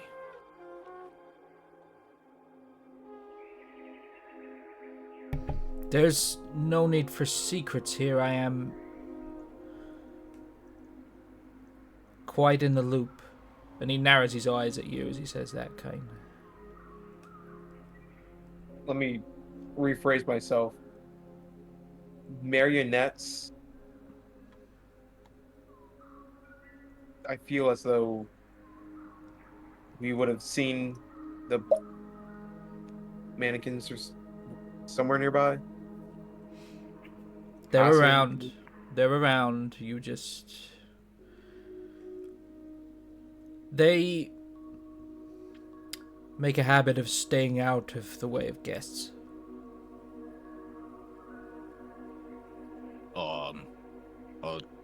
They're not perchance anything like, the Trenchmen, are they? Excuse me? Make a... Human. You're making a human check. Yeah, fair enough. Yeah. Tried to pick something that would mean as little as possible if he didn't have the context. That's a success, actually.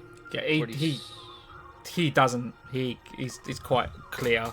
And he doesn't appear to be trying to deceive you. He doesn't know what you're talking about when you mention the trenchcoat men. Oh, my bad.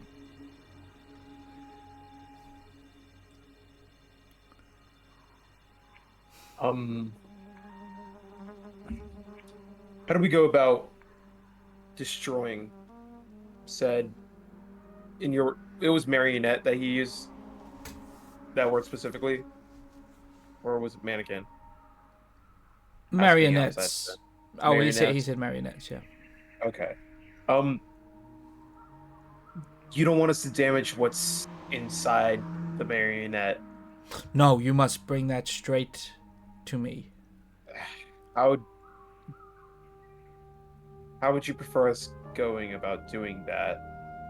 I mean, guns, explosives, and fire will most likely injure whatever's contents are inside. It should be And child's play to smash a marionette and take its... Yeah, we'll It use should a be, saw. but It'll if be it fine. was, you would have done it. So, you're not telling us something, and I want to know what that is.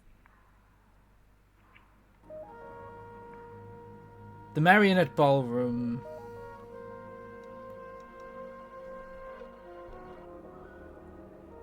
is hard to find. The basement even harder still, but it eludes me. The word on the grapevine is it will not elude you.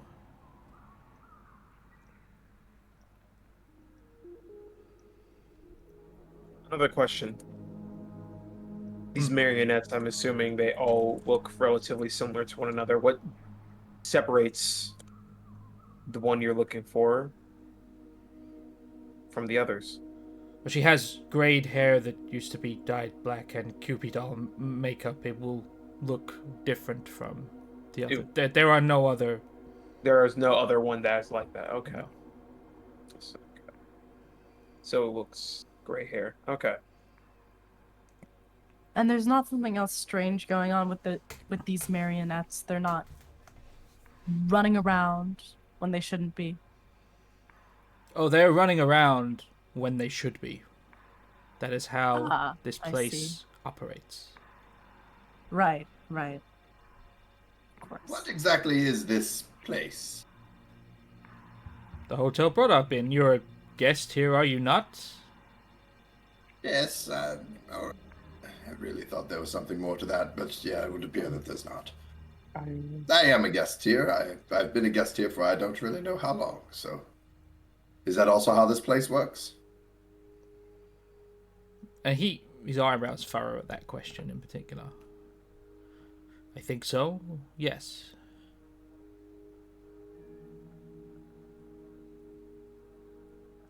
You're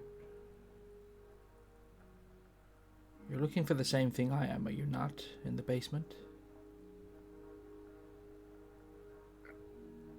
For an art exhibition, yes.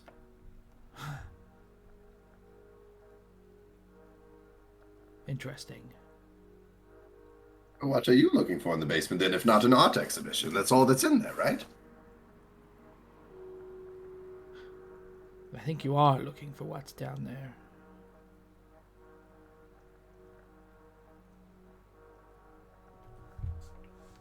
The Whisper Labyrinth. Is that the name of an art piece? You all stop a moment, you in particular. Broderick, and you... He says the words Whisper Labyrinth, and you pause. Suck in some air. Make, let me see, what kind of check?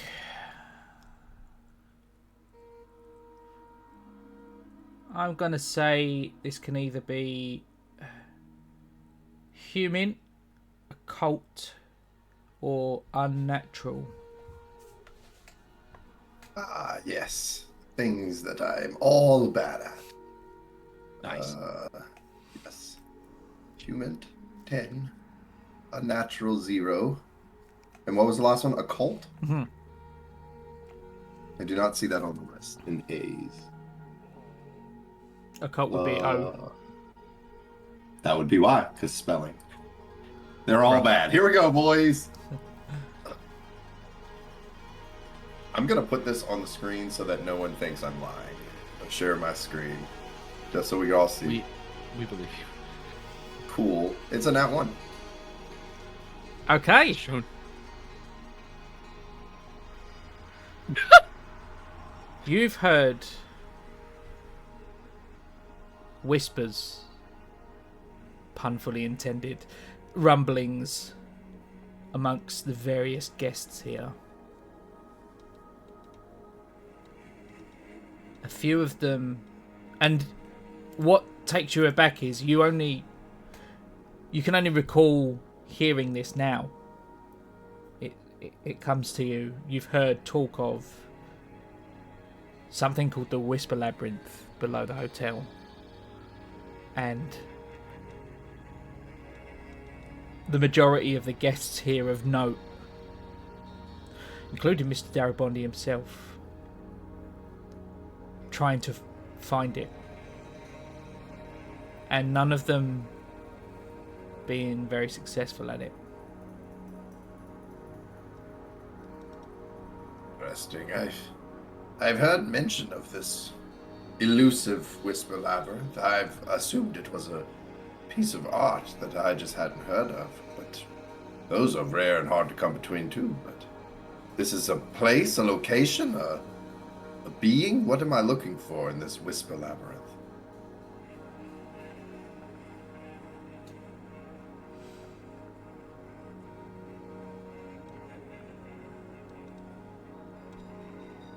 I think the marionette first. Then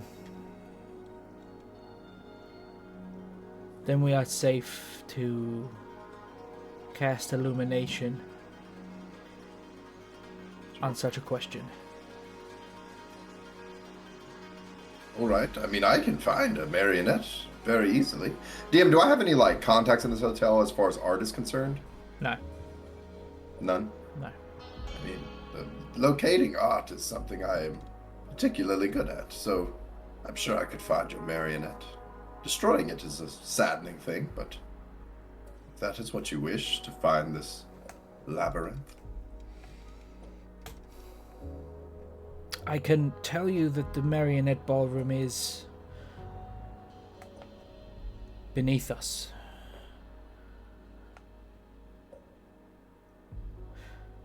I can give you this. And he reaches into his pocket, takes out a very familiar looking brass key. I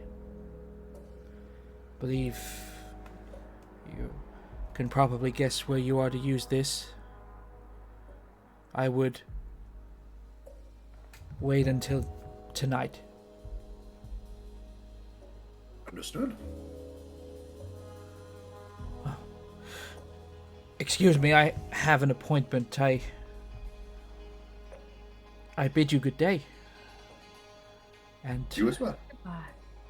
good luck. And he gets up, like clutching his cane, and very quickly, swiftly leaves the dining room. Did that make a lick of sense to y'all? Nothing makes very much sense anymore, and that's kind of how it works around here. I think we should just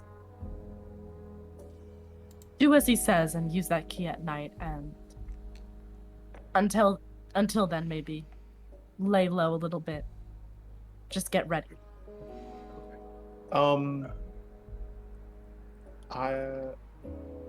Whenever we return to our rooms and whatnot, 1920s, they used to have like the fireman axe in the hallways, right? That was the thing back in the day. Roll a luck check for me. Oh, yes, sir. Always a fan of those. Oh, hold up. Is that... Oh, it's a 37. It almost landed on 33. Wouldn't that have been a critical failure? Oh, yeah, wait, it's a backwards for be a luck. critical Yeah, failure. it's backwards It's the other way. Yeah. So you actually Um, lucky it didn't. There isn't one of those fire boxes nearby your room, no, when you return. Nards. I was hoping me and Desmond would be matching BFFs. You think Desmond smuggled a wood axe? He smuggled a hatchet. Be more reasonable. I don't know how deep your prison wallet is. Anyways, Desmond doesn't follow you up to the rooms. He's gonna take that whiskey bottle you bullied a poor hotel establishment into giving us and just drink that That bottle in the was lovely half room. empty during that entire conversation with him. That bottle has been yoinked. Well, I'm counter yoinking it. I would argue that you'd be able to procure your own whiskey bottles. If the rest of you go back to the rooms, Desmond, you return to the dining room and you take a seat. Can you go ahead and how much are you drinking? How much are you drinking? I don't think Desmond normally, in this situation, would be able to control himself. However, he feels really good in here. Mm-hmm. And for the first time in maybe like 25 years, he actually enjoys a drink. Sort of sips a little, pesters one of the wait staff to bring him another thing, samples that. So he doesn't go too hard, but he does get drunk. Can you make a Constitution ×5 test for me, please? Absolutely, that's something Desmond is pretty good at. Yeah, Broderick's real good at that too. He's real good at that.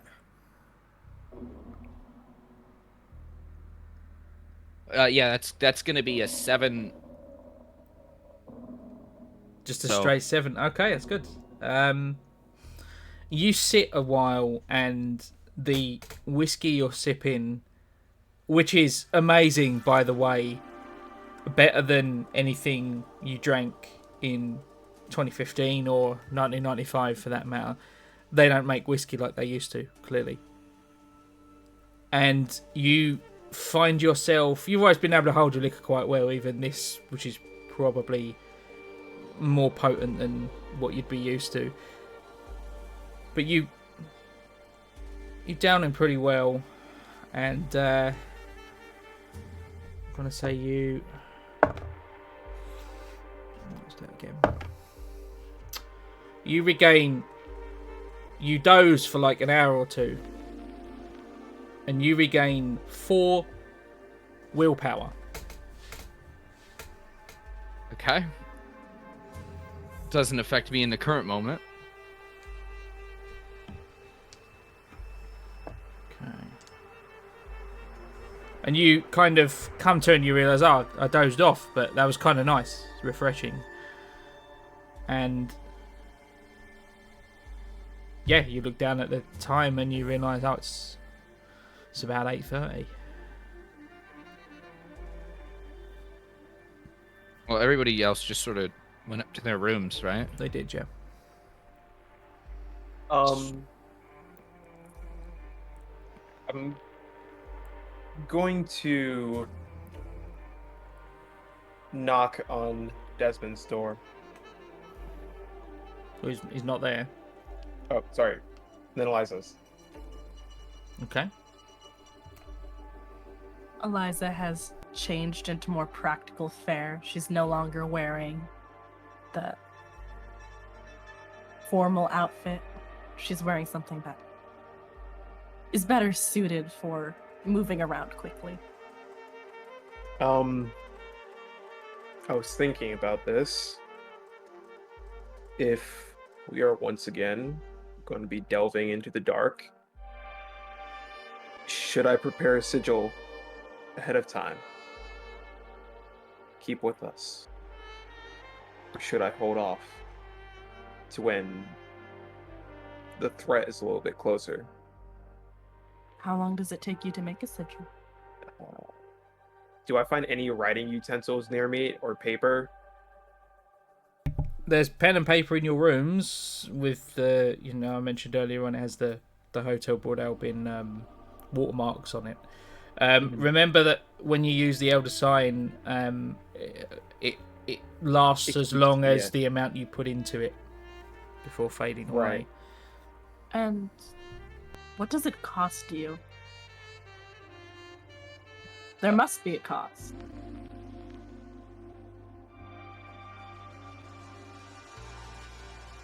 It's not pleasant. Then maybe wait until we need it. I'd rather have you with your head on your shoulders for now. You keep the team in check. It's good for us.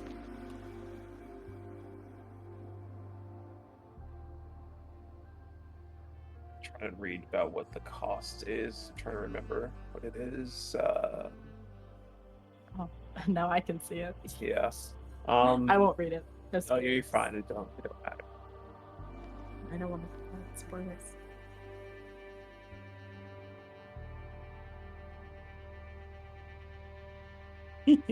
Sorry. That was a horrible thought for what I might do later, but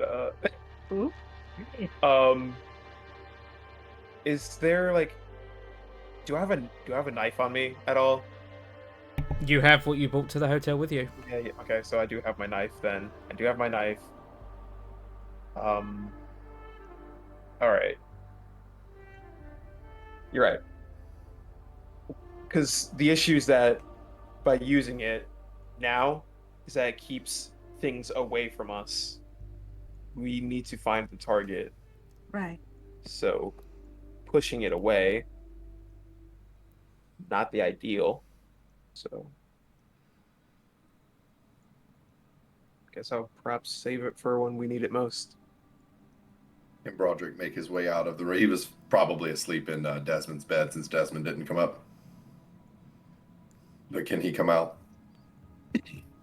Right, so before you all showed up, I was blissfully unaware of whatever is going on that I still don't really understand. But I didn't really know much of anything until I looked at your notebook, Miss Eliza. Is there any way I could take a look at that again, perhaps? Maybe I could find a better way for us to go, a different avenue we could take to get down to the basement, as opposed to scouring the depths of this hotel for marionettes? It's not my notebook necessarily. It belonged to an old friend of mine, but if you need to see it again, you can. It just seemed to bribe my memory a little bit. I would love to, see if there's anything else in there that's not coming to me at the moment. Like, I don't know, when I got here and I just stare at the page. Don't stare at it too long. That's bad for you. Make I'm another. ready to swat this thing down away from him. Yeah, make another sanity check, please, Broderick. Readying in action. Everything's fine, guys. 50. What is my sanity? 45. Wait, no, everything's not fine. I lied. Oh my god. 50, we're fine. Yeah, Wait, what's my sanity? You get We're not fine. You get incredibly lucky, and you only lose 1 sanity point off of a 1d6 roll. Eliza's gonna snap the book shut. As I was your almost That's there. What are you doing? I was remembering. your That's brain enough. flashes again, you remember an apartment building. Is it McAllister building? No, that's the building that Mr. Darabondi literally just finished. It's not open yet. You can't have been there. But you remember being there, dressed very strangely, and walking up to the roof. And then the book slams shut in front of you, and you... Why? I was remembering things. Look, it's the build. Okay. Why do I have... What? Sorry, continue. Why do I have memories of things I've never done before? Why? That building isn't even open yet, and I remember being in it. That's never happened. I've never met you, but you know my name. I've never been to this building, much less on the doggone roof, and yet I have memories of me in clothes that look like the clothes you arrived in. What is happening? I'm thinking back to the McAllister building in the time that I went to the roof. I had forgotten, but you mentioned the name earlier. Mark Rourke. I met him. Broderick. He's an artist. He's he's up and coming. He's making great art. His sure about art's that? in the exhibition. Think about it. I just kind of recollect on everything I know. DM, he's just an up and coming artist art's in my exhibition, correct? He is not an artist. He's contributed pieces from his collection. I'm sorry, that's what it is. He's given us art. He isn't actually one of the artists. Correct. Yeah, that's right. I'm sorry. No, he's not an artist. He's given us art. He's actually given us from his collection of art. I'm sorry. The memory seems to be evading me these days. Do you know what pieces?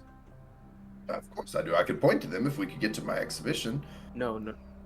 The names of the pieces. Yeah. They come with titles, some sort. You've not seen the pieces yet. He's got a pretty good reputation, so when he said he had some for you, you just, agreed to.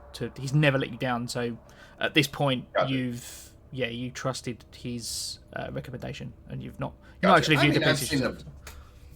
I've seen a bunch of pieces in the past that he's, donated to us, and they were all marvelous. So when he said he had some for this exhibition, I just accepted them. I didn't really look at them.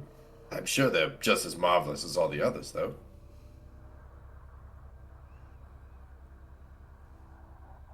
And that building you were talking about, do you know what it's called?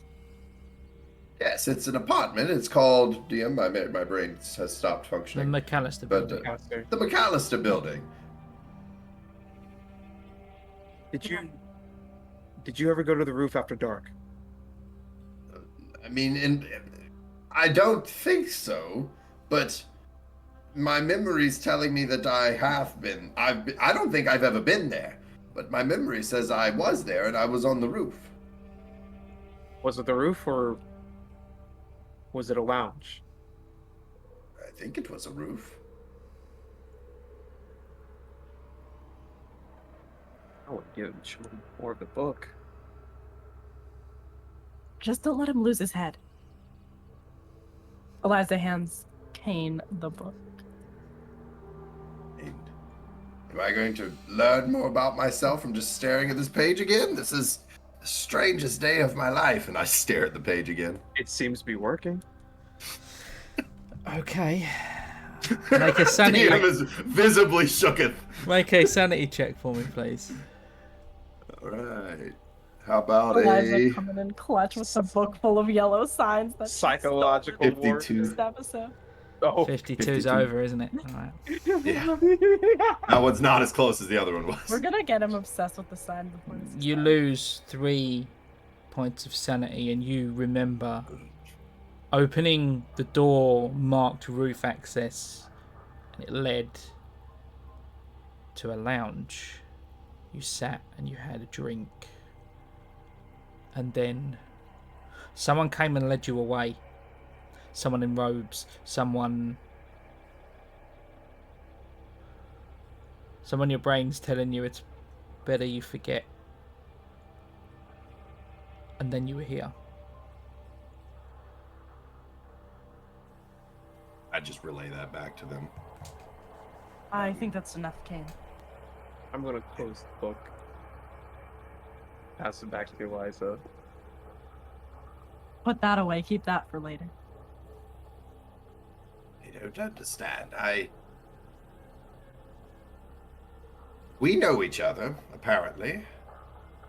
But We do. you knew me as Broderick. I was Broderick McManus, the alt art aficionado. I mean, hell, we're all in this together now. Art thief and fence. You knew me as for what I was.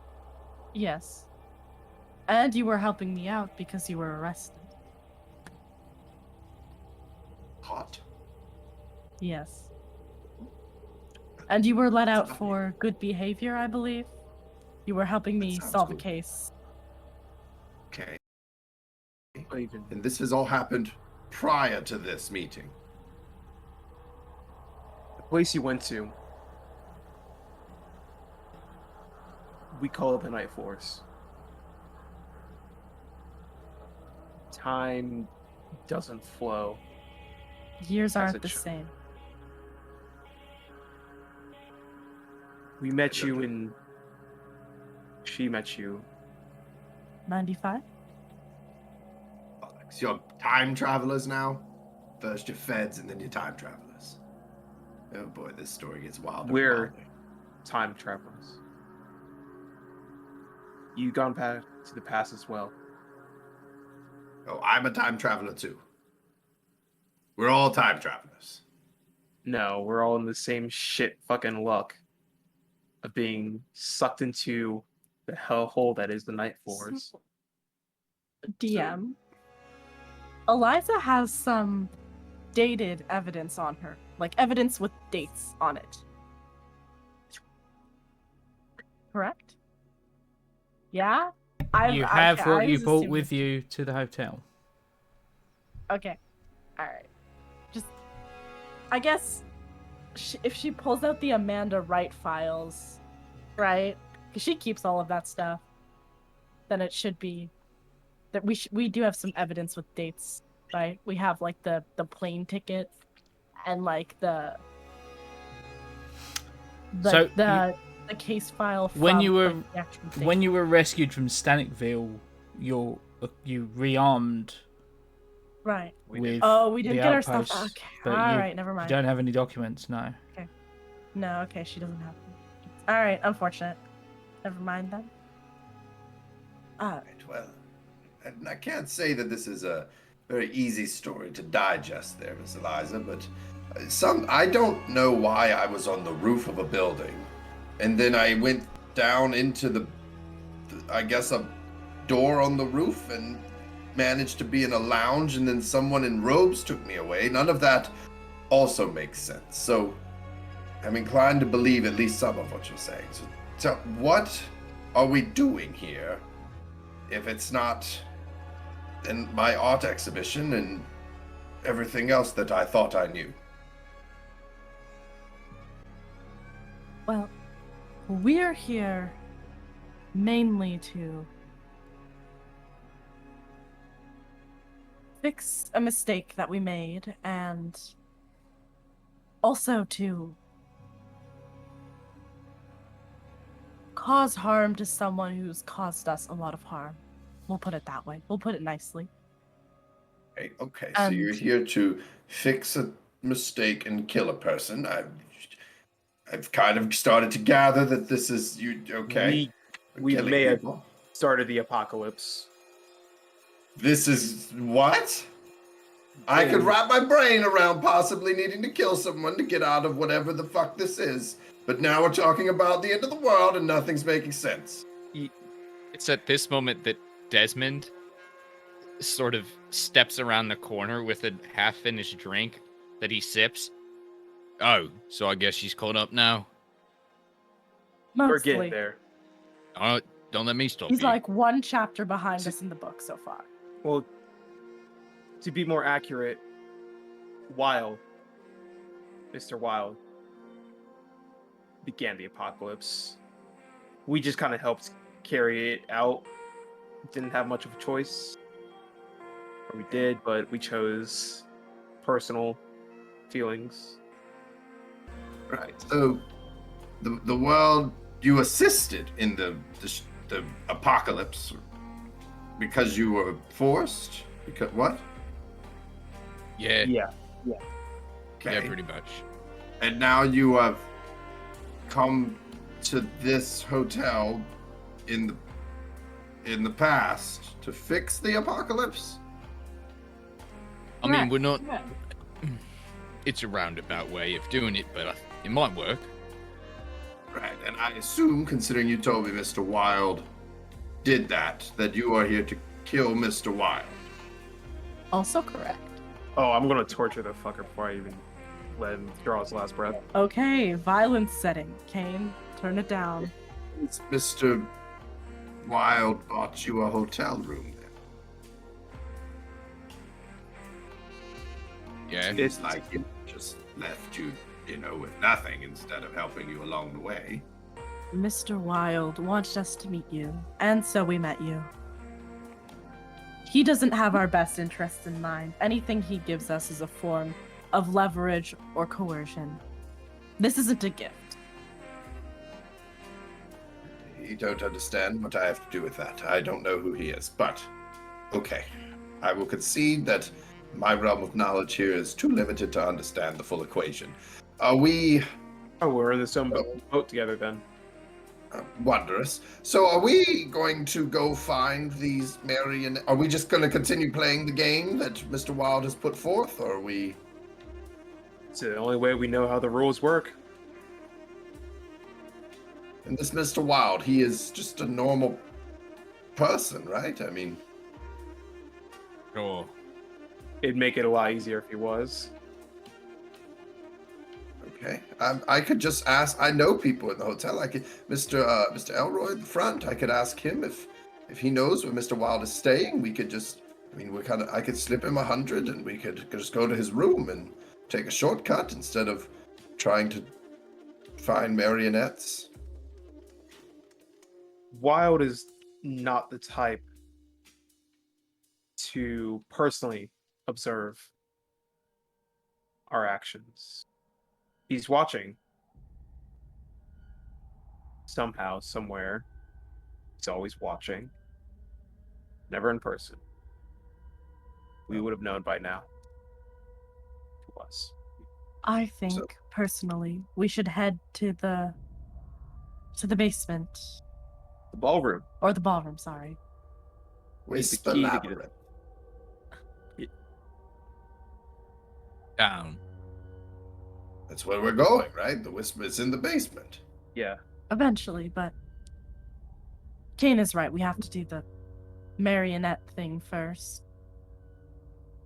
And So we've they're both learned the basement. hard way that keeping people waiting with these sorts of affairs doesn't end very well. He told us to go in at night as well. Do you have the time, Broderick? Like the pocket watch. I assume it's close to 9 at this point. It is. All right, then. In 5 hours, our elevator will be here. He pushes the button. Might be quicker to take the stairs, honestly. Maybe Did we you could find see a any? fire axe. You actually head over to the elevator, and it's there with no attendant. There we go. Oh, No I need. wonder why. No need to knock anyone unconscious. Good deal, good deal. Walk in. let everyone get in, and then put my key in the down. Not as fun though. I feel much more like a peasant this way. Are you sure? Such The fact Tall that man. the Such a unmanned squishy head. elevator came up to escort you down doesn't make you feel a bit privileged. Came up here all the way on its own. Hold on, let's wait a second and see if it goes down on its own. Then I will feel privileged. You put the brass key in, press the down button, and after you've closed the gate, of course, and it lurches to life, heading downwards, and you pass several floors, you pass the lobby, and then there's just brickwork and the sole light in the top of the carriage as you continue down for quite some time.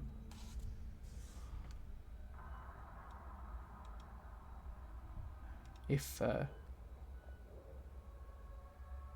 you have anything to say to each other, you can play that out now, or we can simply arrive. It's up to you. So Broderick, what is the most interesting art piece you've stolen? Well, I stole a great deal of them back when I was in Europe, but I did steal this one piece. It was marvelous. It actually was. It wasn't so much a painting as it was just a little marionette egg that I stole. It was beautiful and just inlaid with all these jewels on all sides. I loved it, and I thought it was pretty. It was worth probably 10,000, 25,000-ish, and I stole it, and I was supposed to fence it back over there, and I liked it a lot, so I still have it. And unfortunately, for them, it's now worth upwards of about 150,000, about 250,000. But fortunately for me, it's still in my possession. Also, unfortunately for me, they are looking for me, which is not as great a part, which is also why I'm back here now. But it was a great time. And you were a doctor, you said. Combat medic. And that makes more sense, especially with the whole pull the gun first and then ask questions. And you, Mr. Desmond, you were a Arc Ranger. I'm almost 100% sure I heard that wrong. Say that one more time, please. Arc Ranger. I did hear that wrong. Okay, great. Okay. And how did you get involved in this? I'm very unlucky. I mean, that seems to be the general consensus. You were just approached by a gentleman pointing a gun at you, and he said, you have to do this? More or less, yeah. Yeah, okay. Good to know we're all the Except same boat. I never really saw them approaching. Less of a gun, more of claws. No, that's a different thing. No, that's It's how just we an got. animal. I mean, an animal forced you into doing this? Did you have to go to the hospital? This line of work. It depends on what you believe. I believe that animals have claws and people have guns. It's a very simple one, but a belief nonetheless. Good talk. All right, then. And you, Miss Eliza, you've just been an FBI agent? Yes, I actually was an FBI agent. I wasn't lying. And that about was true. I just kind of thought I'd catch you in a lie. No, that was true. And you let Unfortunately for go you. because you started hanging out with people that randomly pointed guns at people and forced them into doing work that they didn't want to do. I lost my job because I was very unlucky. Right. You're all Similar to very Desmond and forthcoming. Kane. We're not very lucky people. Or if you think about it, no, we're not very lucky, but we're just better equipped than average to handle these situations. So, unlucky but skilled. As we kind of finish up the conversation, Broderick just kind of reaches back and grabs the gun out of the back of his pocket and just kind of puts puts it down on the side of his leg as he waits for the elevator to stop. And it's not long after that it does. Comes to a halt. And you open the scissor steel door to a huge ballroom. You look up, you can see thousands of complex looking tracks in the ceiling. Hundreds of marionettes dangle from a single wall, the strings running up into tangles into the tracked ceiling. Many of the marionettes are just naked. There are several clad as bellhops, several fewer still clad as normal people. Can each of you make a alertness check for me, please? What? 33 for me. My alertness is a 70. 33 I got is a 1. That's I got two. an 80. Wow. That's two So Success. crits. Eliza's not seeing. Okay, Eliza's not seeing. that's 2 crits and a success and a fail. We'll deal I'm with handing Eliza's gun back to her. Desmond first. You scan the wall, these marionettes, but your eyes stop on one. So, red paint splashed across his face and hands, and he's wearing the exact same clothes your son was wearing when you executed him. And you look and you do a double take, and there are bandages wrapped around this marionette's face. Can you make a sanity check for me, please? Yeah, sure.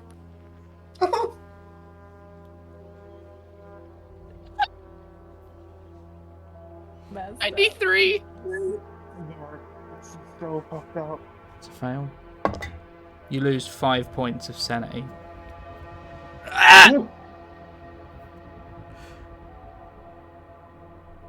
Here's where I have to ask a weird question. Mm-hmm. Is it possible to divert that damage onto a bond? Yes, you can do that. You can do that Can anytime I you like. divert it onto my wife? I don't know if she's alive or not. You can do that, yeah. That's not a problem. Well, Oh, he didn't. in just one second of me looking at this, my divorce was settled. And you swallow hard when you see this, and the sweat at your temples is visible. And you think of your wife just for a moment, and how you feel like you failed her in protecting your child.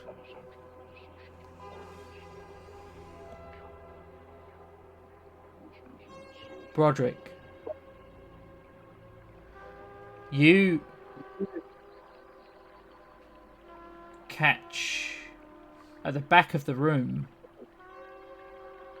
and it must be your keen eye, because you're pretty sure you spy the marionette that Mr. Bondi was describing. Way in the back corner. And right next to it, you spy a marionette dressed in a leather jacket and a flat cap. And you have flashes of yourself wearing these clothes.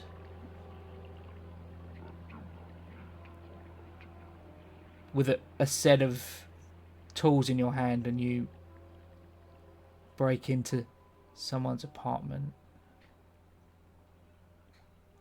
Can you make a sanity check for me, please? Mm-hmm. L for 66. days. What was that? Sorry, Broderick. 66. I have a 45. Everyone's making a face, and I don't like the face. That's a critical fail. Oh, no. Oh, baby. And lose. You can join Desmond on the floor. Oh, and Desmond, I need you to not fight because you're not in combat, but... Yeah, it's freeze. I'm curled in a ball on the floor. Okay. Eliza is just like, oh, hey guys, like, look, wow, isn't that crazy? Desmond. And then everyone else is on the floor. Desmond, you lose 6 points. As a crit, you lose the full amount. Not Desmond, sorry, Broderick. Apologies. So, don't really know how this works, but I am underneath my breaking point. Okay. I'm going to say your particular situation is unique for reasons that you're not aware of as a player or a character as of yet. I have noted down a particular condition, and if you trigger that condition, I will make you aware. Okay. You lose 6 points of sanity, and you have the option to either run terrified or go into a fugue state, as you've lost more than 5 points of sanity in one go. What's the second option? You either go into a fugue state and curl up Like into a curl in a ball, ball. freeze, kind of blue screen behind the eyes, or run away. Run away. Run away sounds more like Broderick. So the elevator behind you is left. It left when you close the door. As you turn and you see it leaving as you turn around, and that panic in your chest kind of escalates. There is a staircase in the room heading down. On second thought, we just curl in a ball. Curl in a ball. Okay, not a problem. I think he understands that down is worse, even in this state. Corporal Kane. Your eyes scan the marionettes for a second, and you too see your target marionette. You can locate it. It's in the back corner of the room. But you also, above it, just one row above it, it's the same dress she wore on your first date. And your mind kind of fills the blanks in. It was likely the same dress she was wearing when her car went off the road. And you see the marionette essentially covered in red paint from the neck down, and it's missing a head.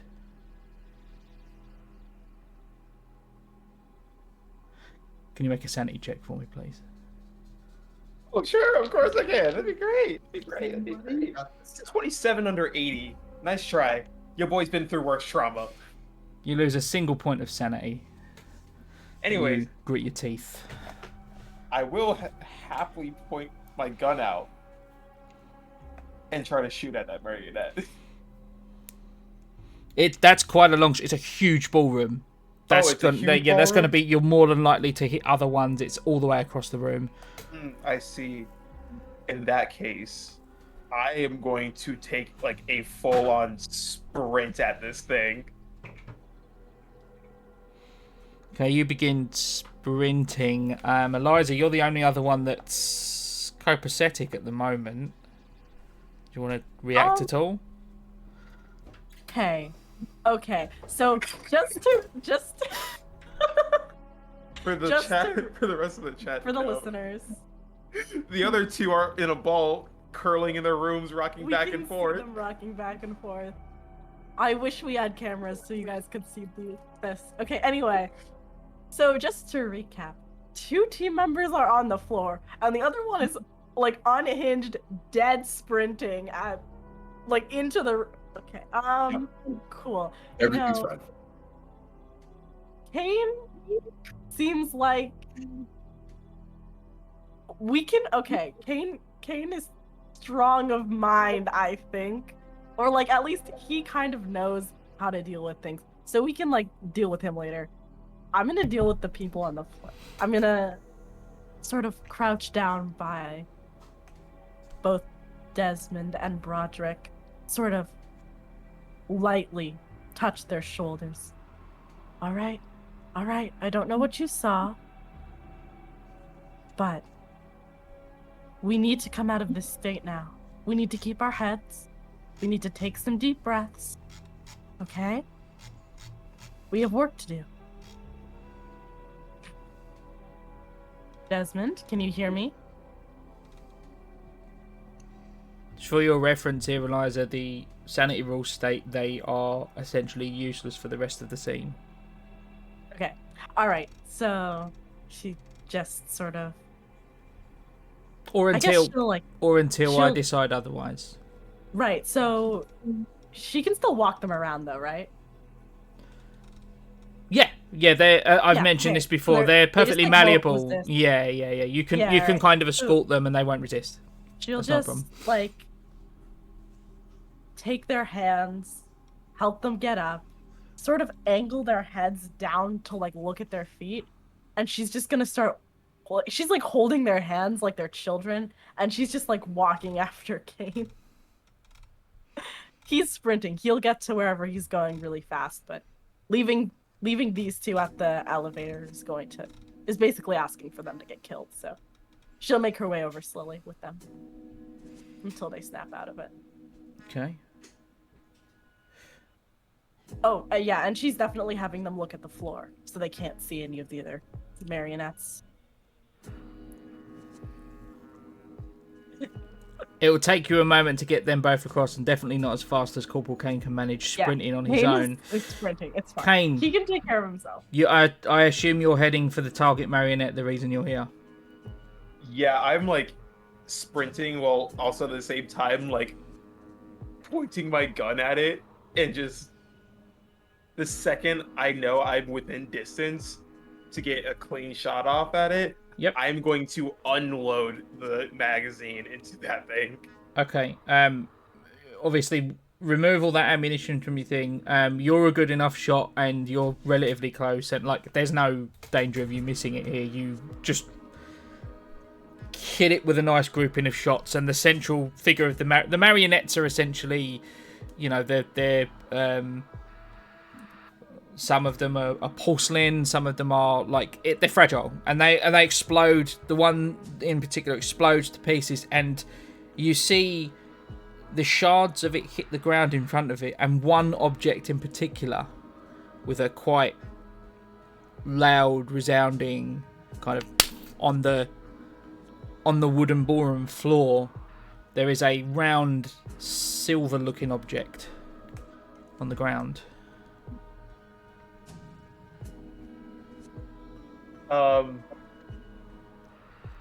Kane still has his sanity intact. He's just pissed. So he's going to take a deep breath after destroying the porcelain marionette. Stop, pick up the thing, slowly walk back to Desmond in particular. There. So you pick it up. It's a small silver compass. And it's not pointing... It's pointing... Or it happens to be pointing in the direction of that staircase. You only have a moment to register this as you turn. And the headless marionette that looks so much like your lost partner is rearing up above you with, and the room now begins to fill with the ticking sounds of clockwork. God damn it. Eliza, can you make a sanity check for me, please? We survived this. Full house? I'm assuming clocks are bad. 46. That's good. I'm good. You lose 1 sanity as you recall the clockwork beast that nearly ended your life. And retreat back across the room. Corporal Kane, the huge... And these things seem bigger now. Maybe it's the angle you're at. She's above you. But the arms, the hands shatter as huge spikes shoot out of the wrists. And one of them swings down at you. Let me just make a roll. Right, you dodge out of the way. Yeah, you can make a dodge roll for me, please. Oh no, that's a nope. What's that? 85, Over. 36.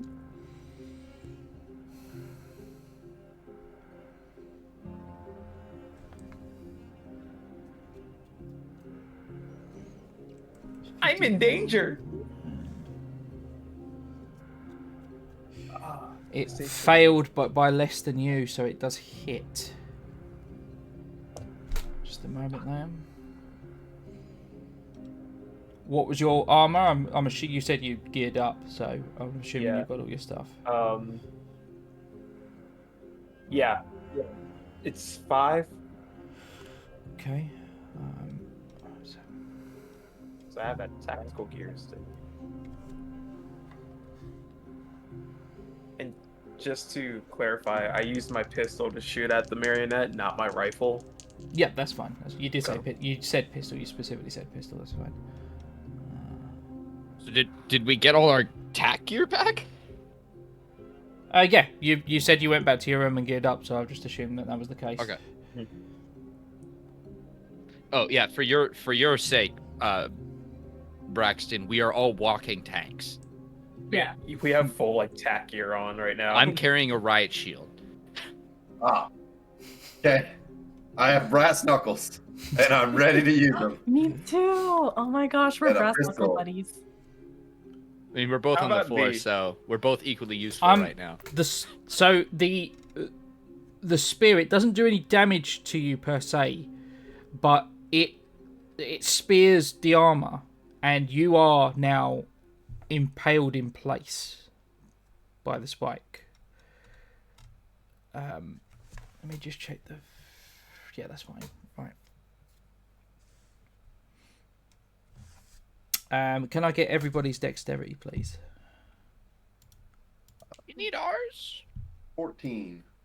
Or do you need the times 5? No, just the dexterity. And yes, I will need everybody's just in case. 14. Mine is 11. Okay. 1 second. What was Broderick? Sorry. 14. 14. Yeah. I think we got 2 duplicates. Fast. What was it? Fast. 11. And Corporal Kane? Oh, 11. 11. I'm slow as hell.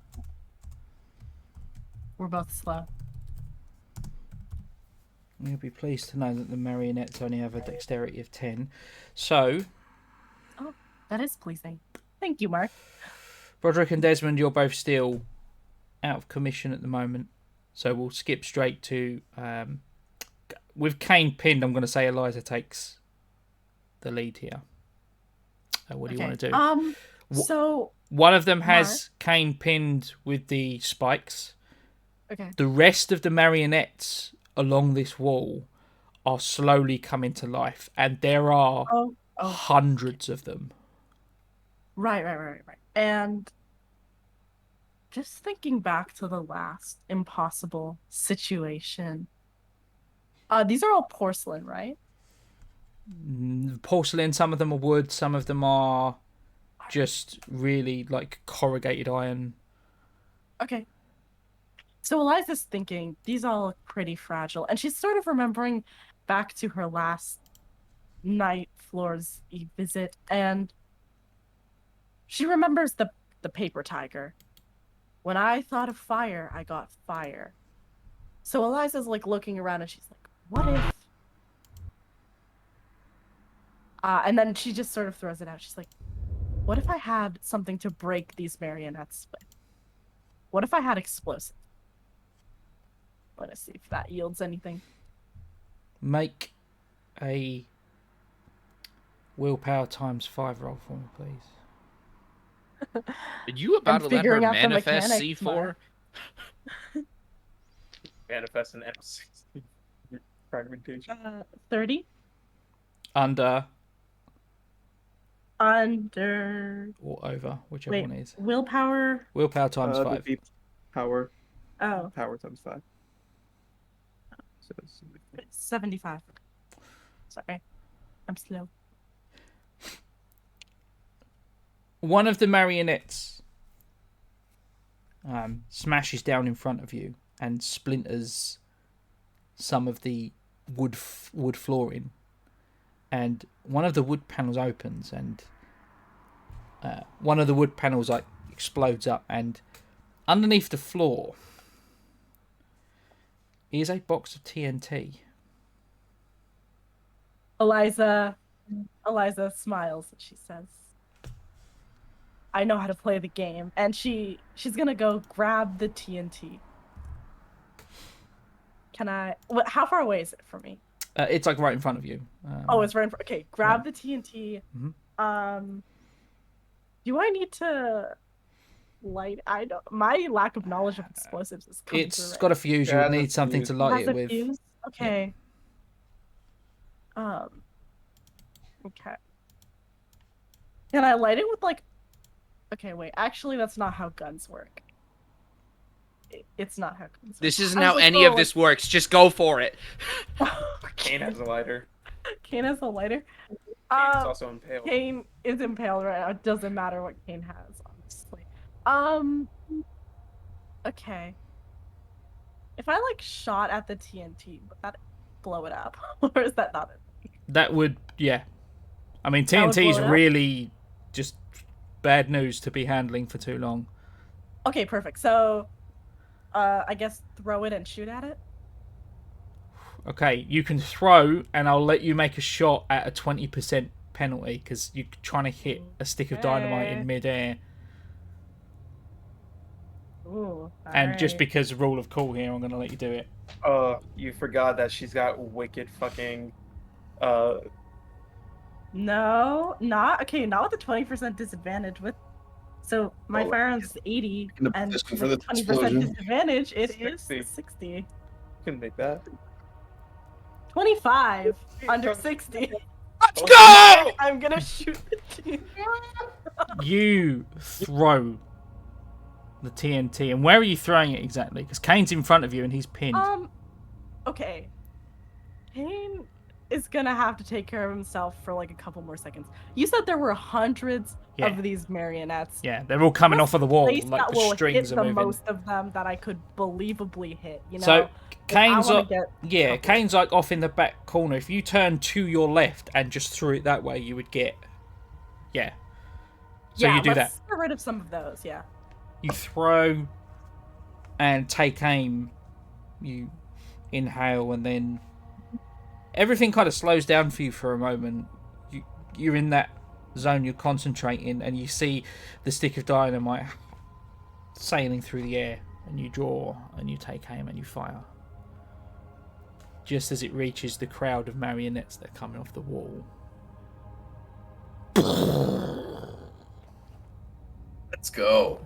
Everybody make an athletics check to dive out of the way. That's a stick of dynamite going on off in. It's a big So- room, but it's still a stick of dynamite. Are you gonna have to roll here because I'm pinned? Yes. You two. Us two. How do I roll an athletics check? I'm gonna There's There's say. athletics. Not great. Alright, I'll let them roll Mine athletics is- first. Oh. Go ahead, yeah. Mine is 59 over 50. Okay. And Corporal Kane?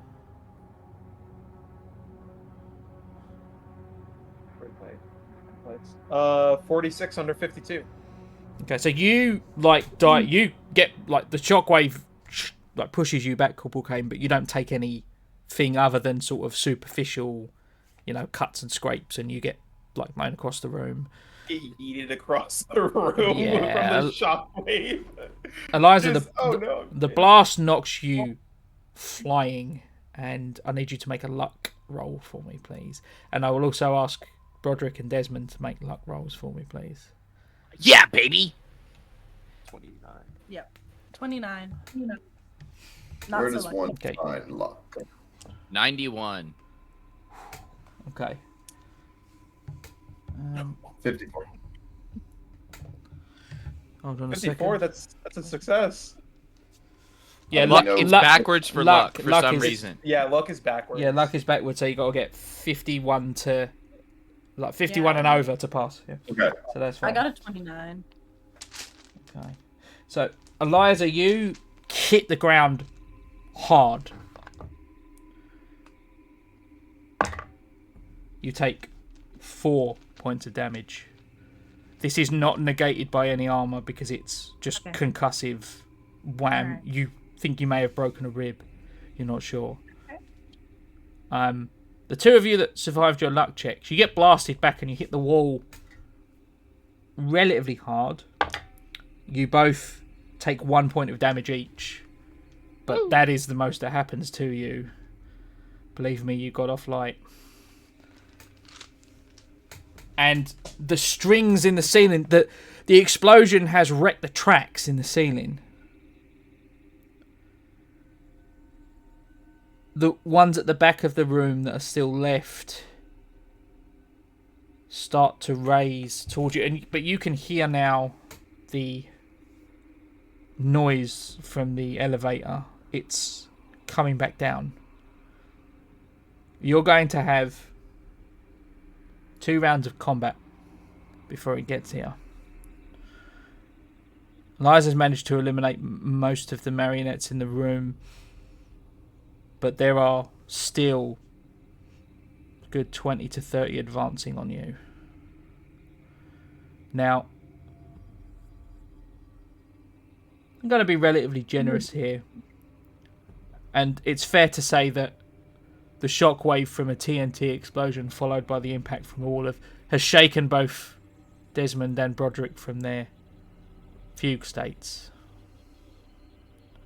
So you are in play in this round. You all make whatever kind of check you want to make to try and hold off the horde. If any of you fail your checks,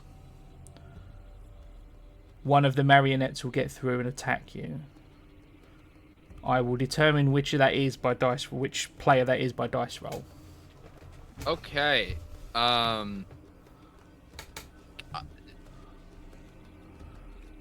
Wow.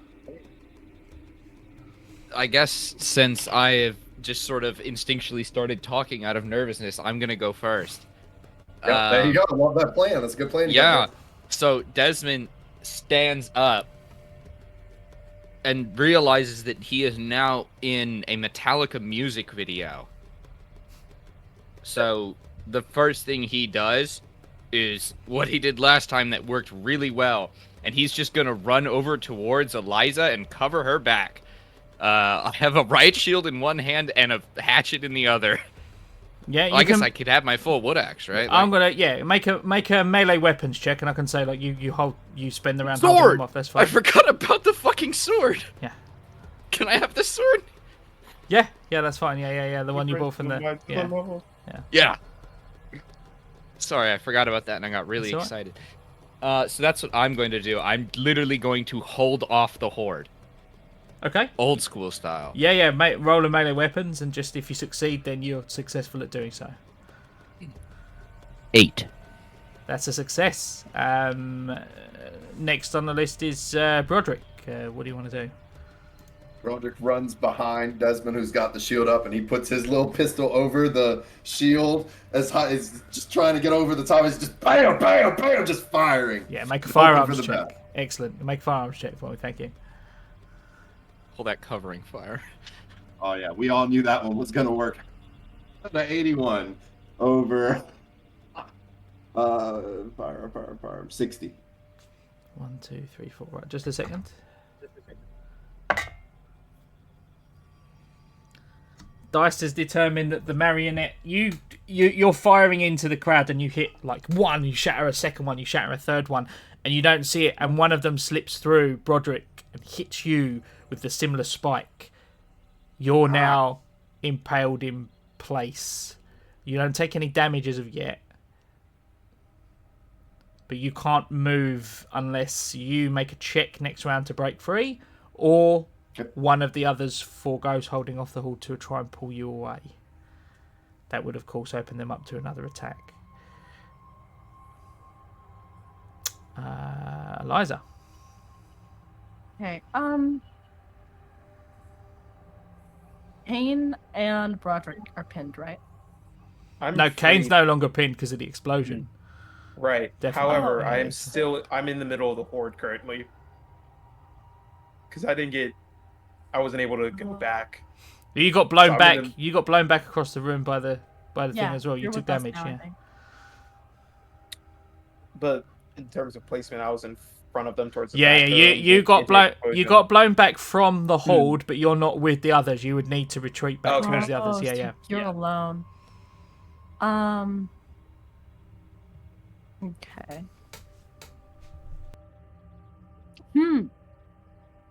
How? Okay, so how many? Okay, you know what? Gonna stick to the motto. Kane can take care of himself. I don't need to do that. I'm gonna go get Broderick because I am less sure about Broderick's capabilities. So I'll shoot the marionette off Broderick. Yep. Firearms for me, please. Or actually, Mark, you know how much I love punching things that should not be punched. So I'm gonna shatter it. You can judo the with brass marionette. knuckles. Oh, you're gonna shatter it with Yeah. the brass knuckles. Okay, that's Yeah. still unarmed. Yeah, go ahead and roll unarmed. You just start slapping the marionettes We're with not- another marionette. Yeah, I guess that would be an honor. But it's very close to melee weapon at the same time. Very confusing. Hey, Mark. Yeah. That's a 55 under 93. Okay. Cheers. All right.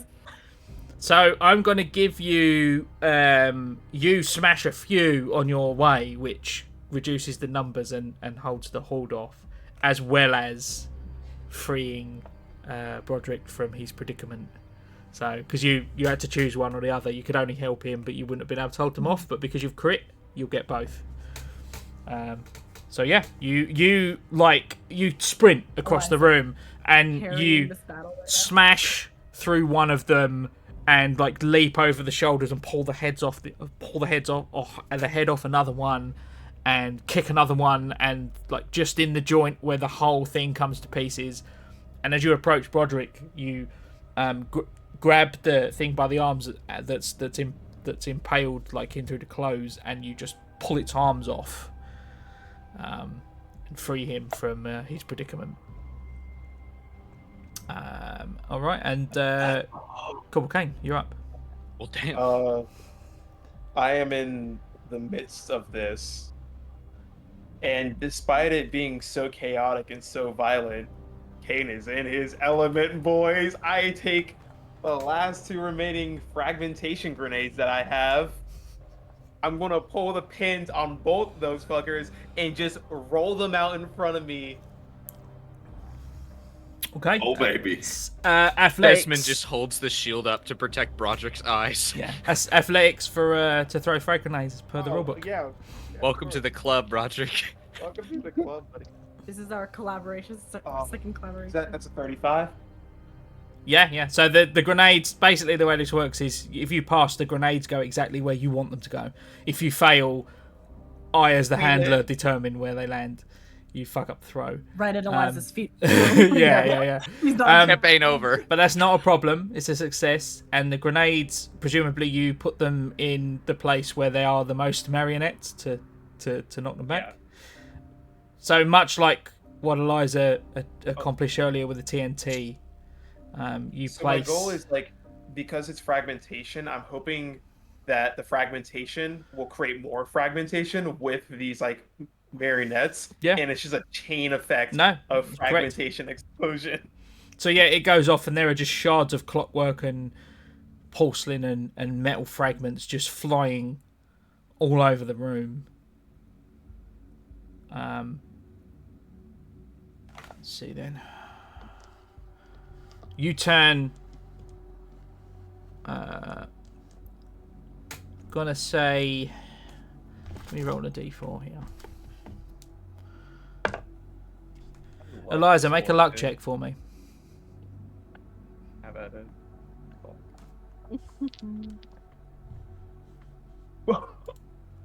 Marcus, what I rolled.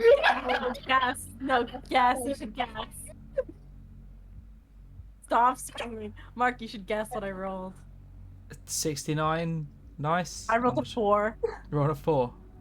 Yeah. All right. Liza's unlucky today. Well, yeah, unlucky but skilled. Literally. I said it right.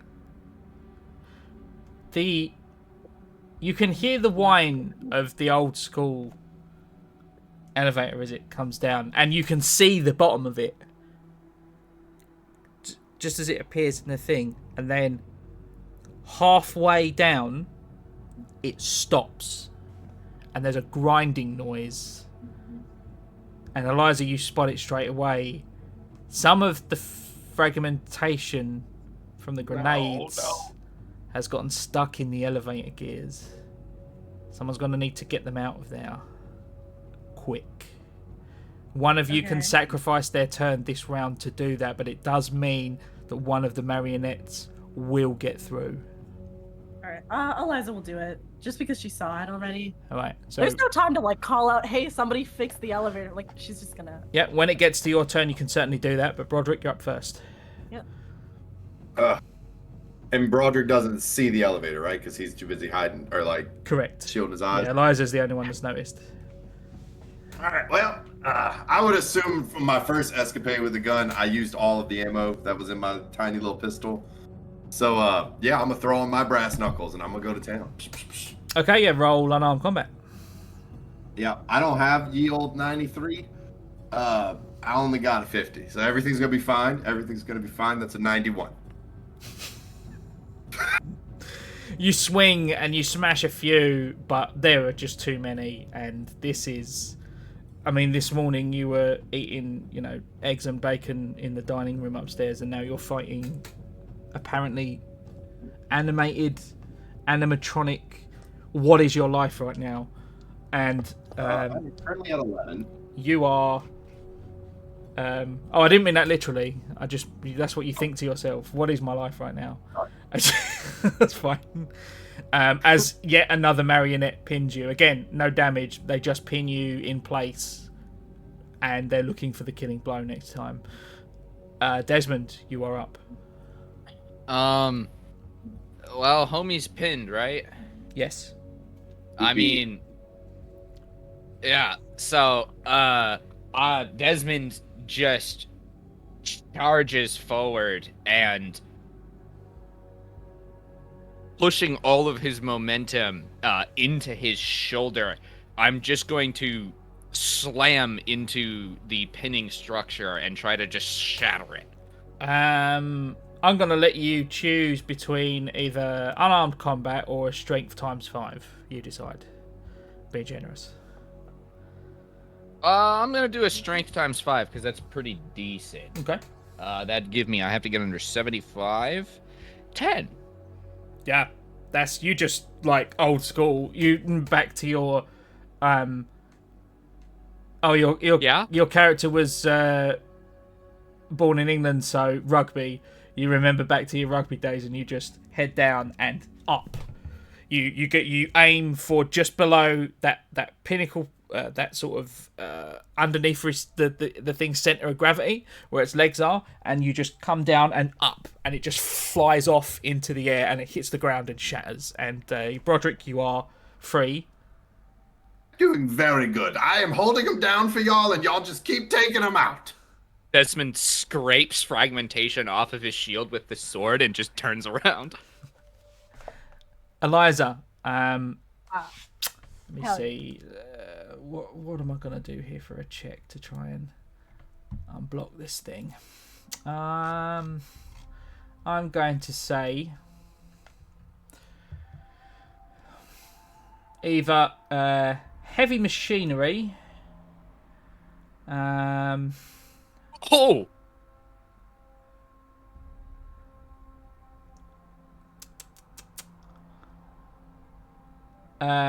Athletics to just brute force, like, yank the thing out. Or... No, that's it. One of those two. Okay. And there's no way that I can, like, maybe try to apparate something to fix the elevator. I don't know, Mark. It seems like I can do that, so I might try to think about it a little bit. If you want to suggest another skill and how you would apply it, you are free to do that. Oh, no, I meant, like, make something come out of the floor to help me fix the elevator. Right. Right, because she's just figured out this new fucking Yeah, jutsu. I figured out the game. I figured out the rules, right? Oh, so this is like metagamey, but I figured out what it meant too, like why it works. I think I have a theory, and I really want to say it. Can I say it? Out of character. Oh, I think Eliza figured it out too, actually. I mean, if Eliza wants to explain it in what she thinks in character later, I'm not confirming or denying anything right now. This is what I think. Pause. Eliza pulls out a red string board, pauses time, and she's like, so, you might be wondering how I got TNT out of the floor. Well. Yeah! We are! So you know how the King in Yellow, he turns fiction into reality. Eliza is thinking about something she wants. She's saying, I wish this was here. It's not there before, but because we're in the King in Yellow's domain, fiction is becoming reality. So basically anything you want from the night floors, you can just get if you like think about it, right? And that's the King in Yellow's doing. It's definitely bad for us because I'm pretty sure it's gonna make him more powerful or something. Like everything I take from the floor just gives him an extra like 10 points of health or something. But anyway, yeah. For our listeners, I get my dead girlfriend back. No. For our listeners, you did not see Mark's face go through 8 different emotions and then him take a very long sip of water. Mark, I'm really proud which he of is this currently theory. trying I not hope to you spit know I'm out. really proud of myself and of Eliza, because I think she would have figured that out too, because she has all that information and she's... Make a willpower times 5 check for me then, please, Eliza. All right. Can you just manifest an entirely new elevator that brings us the fuck Eliza away? manifests the elevator. You just manifest Wild's death? Like, no joke, can we try that? What's that, sorry, Eliza? 40, Yeah. 47 under 75. Okay. Wow. And what are you thinking about? So there's just like some fragmentation stuck in the gears, right? Yes, Of the from the grenade Okay. and like the bits of wood and just various bits from the blast. Right. Yeah. So I wonder, I don't know if it has to be an object or not, or if it can just be kind of like anything. So Eliza's going to think, I want these pieces of wood and fragmentation to just disintegrate. I want them to clear away from the gears. Let's just see if that works. Okay, so you approach the elevator, and there's a pile of marionettes on the floor that aren't attached to strings. They're just loose. One of them's wearing a lab coat, and inside the lab coat is a vial in the front pocket. The vial has some clear liquid, and when you take the vial and you kind of hold it close, the liquid is definitely fizzing. Okay. Very carefully apply it to the... Well, actually, how high up is the fragmentation? It's like within... It's the gears that are like parallel to the... You'll be able to see it, yeah. All right, okay, so I'll just carefully apply that to the fragmentation. I'll let you use your forensic skill to do that. I think that's fair. Alrighty. Just taking a little break from the melee, do a little bit of science, watch a Bill Nye video. Alright.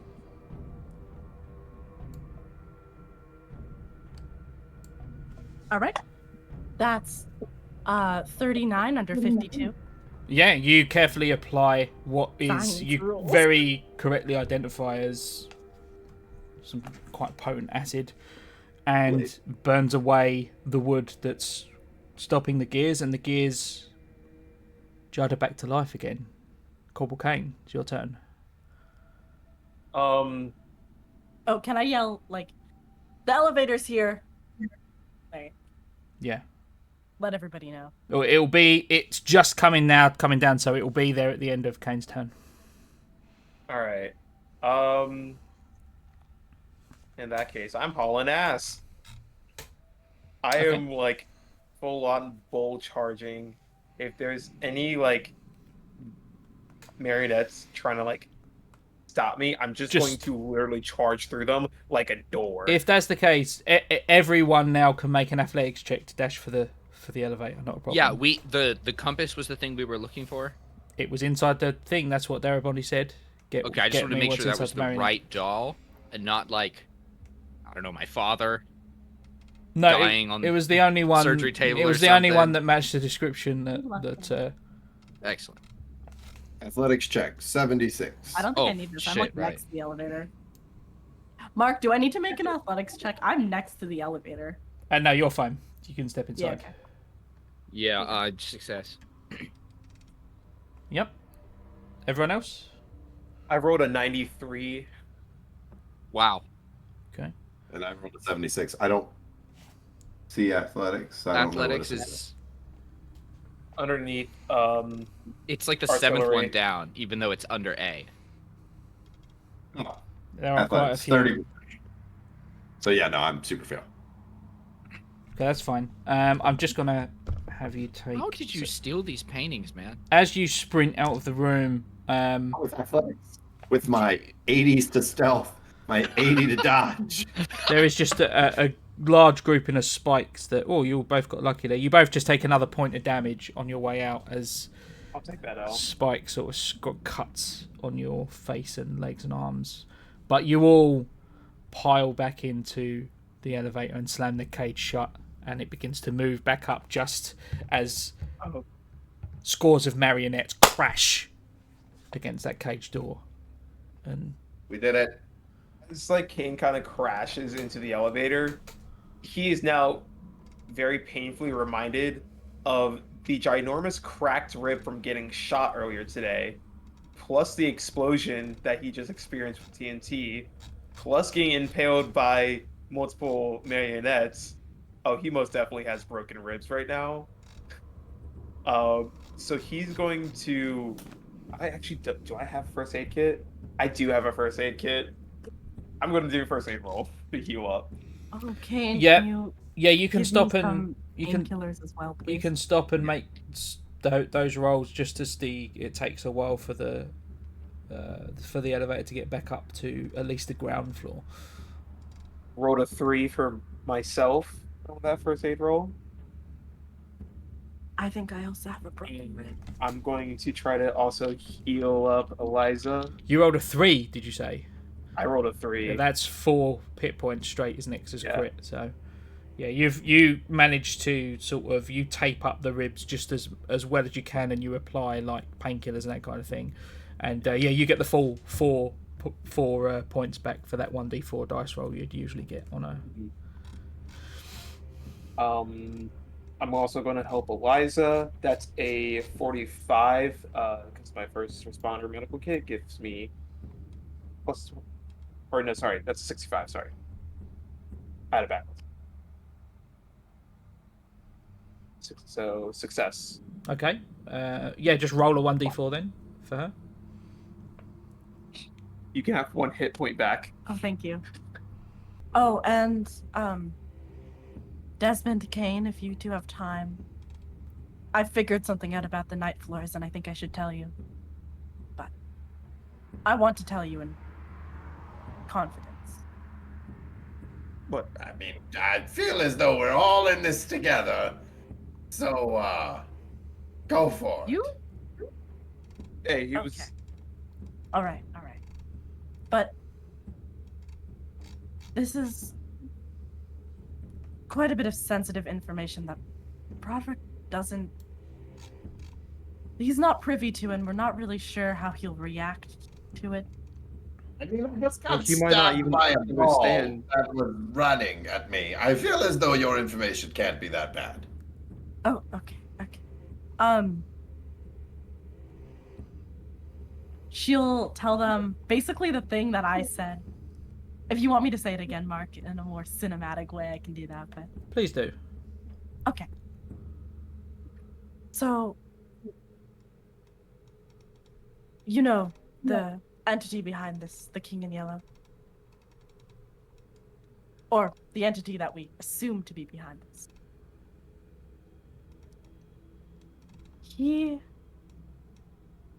Stephen told me he could make things that were untrue true. He could bring fiction into reality.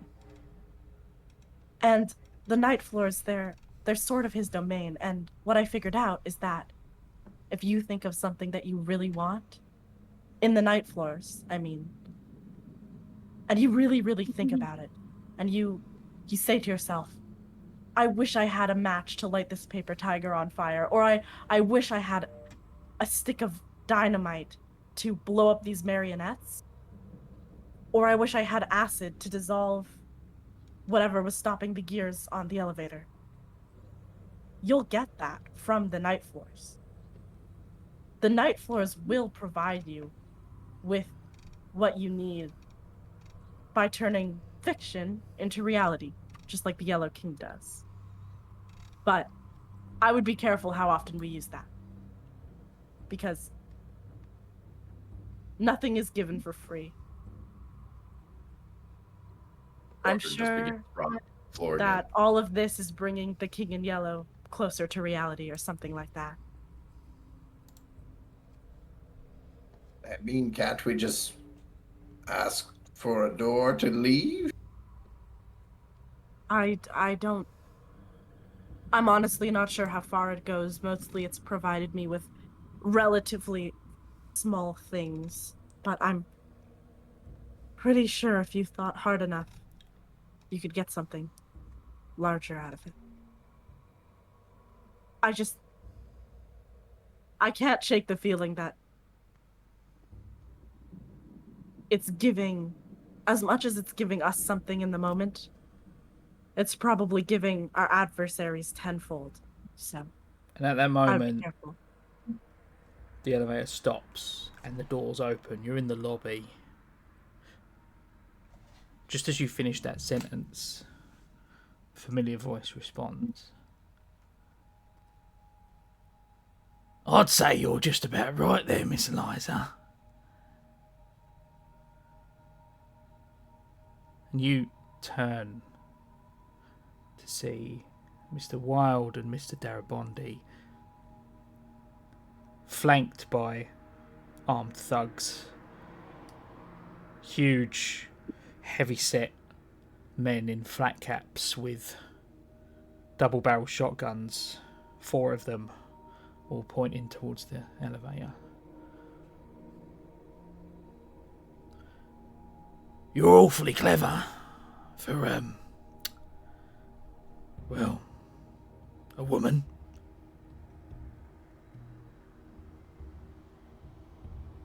I believe you have something that belongs to Mr. Darabondi.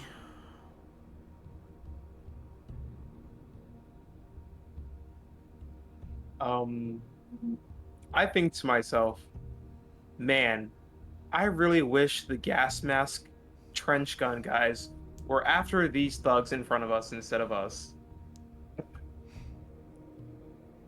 And I can picture them in my head, because I've seen them on so many occasions, trying to gun us down, chasing us down to the ends of the earth. And you're sort of, you muse on this thought hard.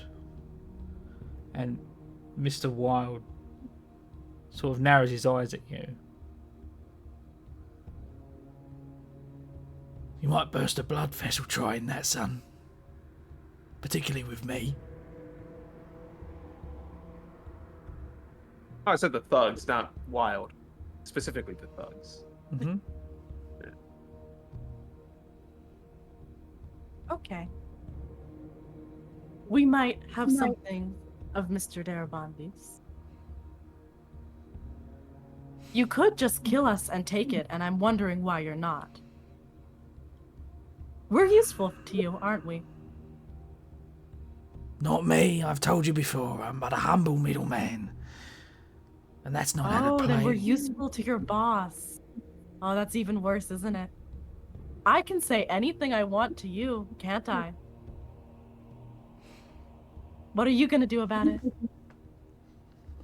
If you think your words affect or hurt me in any way, you have me severely mistaken, Miss Bishop. Oh, I don't think they hurt you.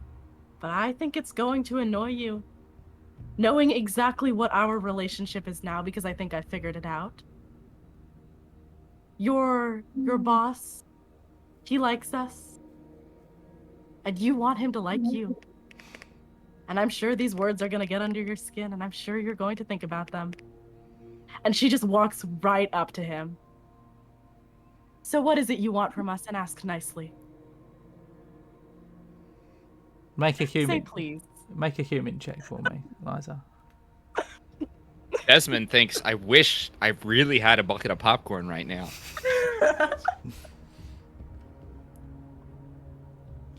Mark, how does a 6 sound for human? Under 80. Fucking hell. There's a moment where, when you mention him trying to win his boss's favour, and the fact that his boss seems more interested in you than he does in him, it is the one and only time you see the mask slip just for a second on Mr. Wilde. You hit a nerve.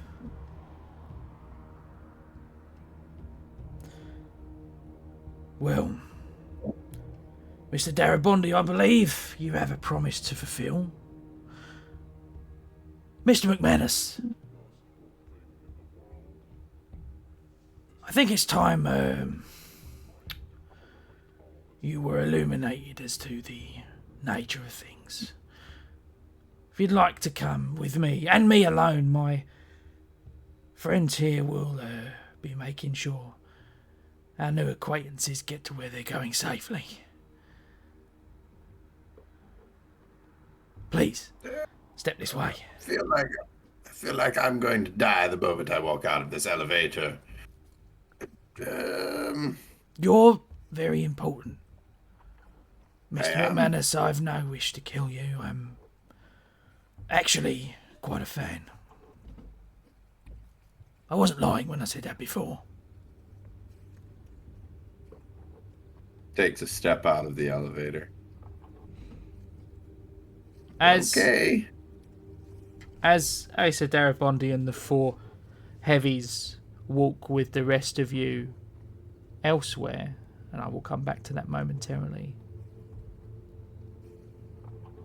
Broderick, you walk for a while with Mr. Wilde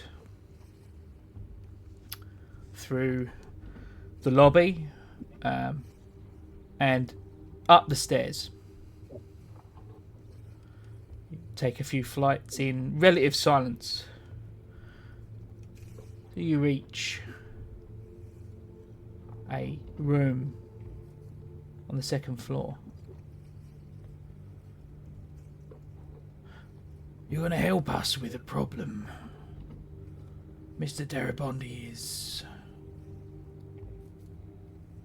having some issues with the boss.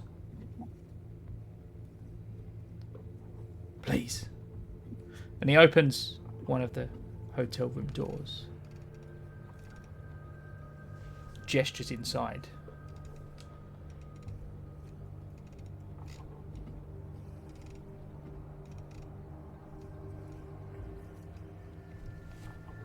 I just walk in.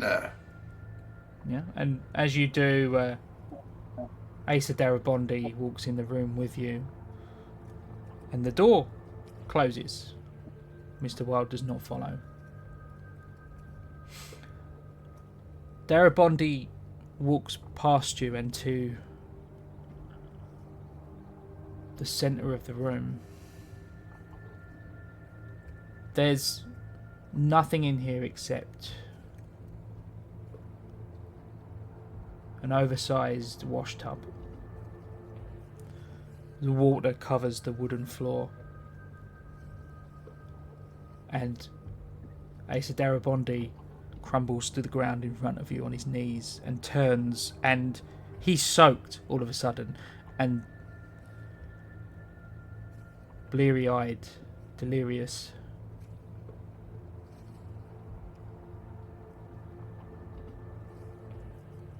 And as you step closer, you see a small body floating in the tub.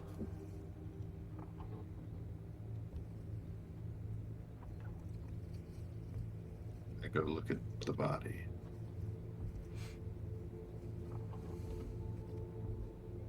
You reach forward and as you touch the water and the shoulder of the small body, you feel a tug and suddenly you're under the water. Can you make a strength times 5 roll for me, please? Would be a 59 under 75. It's not a problem. You wrestle free from whatever it is that's trying to pull you under and climb out. And as you turn back around, there's no longer anything in the tub. Asa Darabondi kneels there, crying towards the ground. He looks up at you with distress on his face.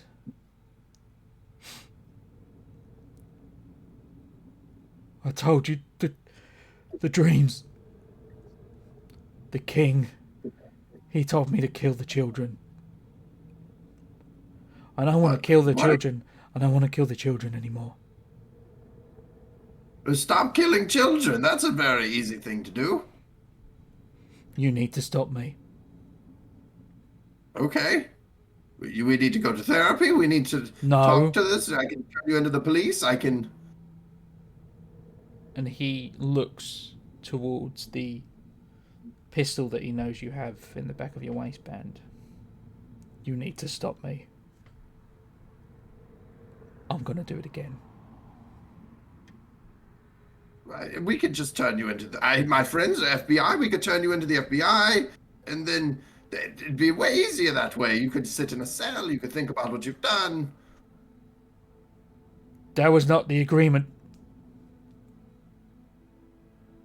You said you'd stop the dreams. I said I'd destroy a marionette and bring you the insides. Please.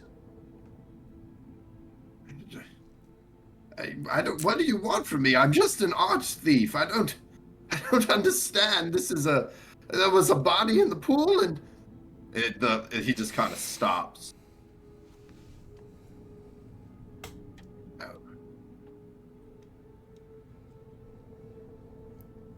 Who's making you do this? The king. Can I just deal with this king, and then that'll do it? No, that's their job. Your job is to make sure they get there. And to stop me. That's our part in the play. Well, then let's just sit here together, and we will wait. And if you do anything, I'll stop you.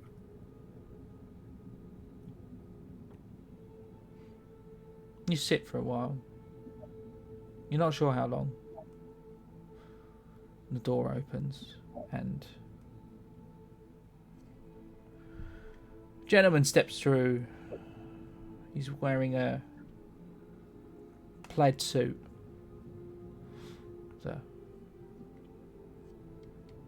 With a hat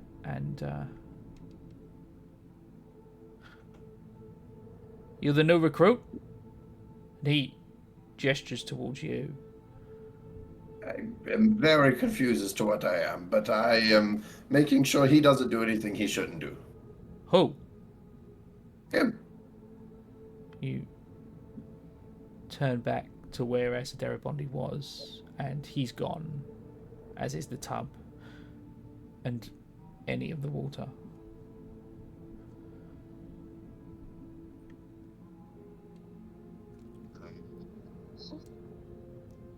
There was a man here. I'm not losing my mind. He was here, there was a tub, and there was a child.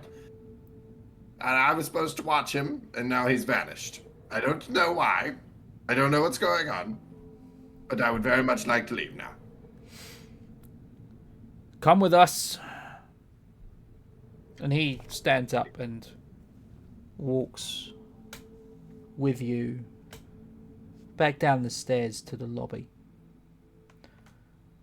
As you head towards the front, he points you to a cloakroom. Change into this, please. Okay. I mean, I'll change. There's an outfit. One outfit you recall wearing in a past life. Or maybe it's a future one. And as the man in the plaid suit shakes your hand as you emerge,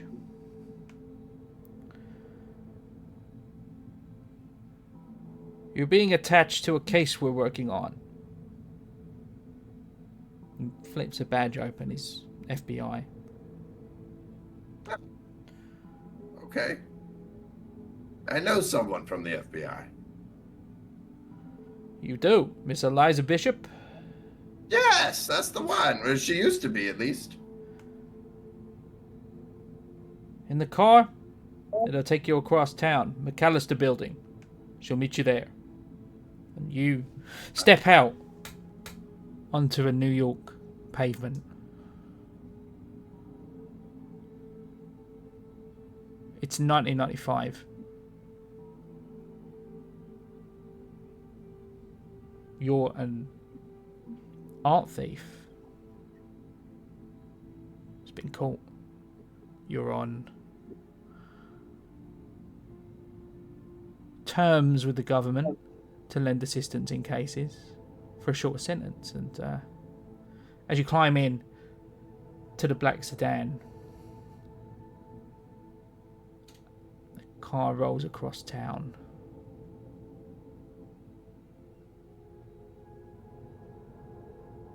It repeats for you. As for the rest of you,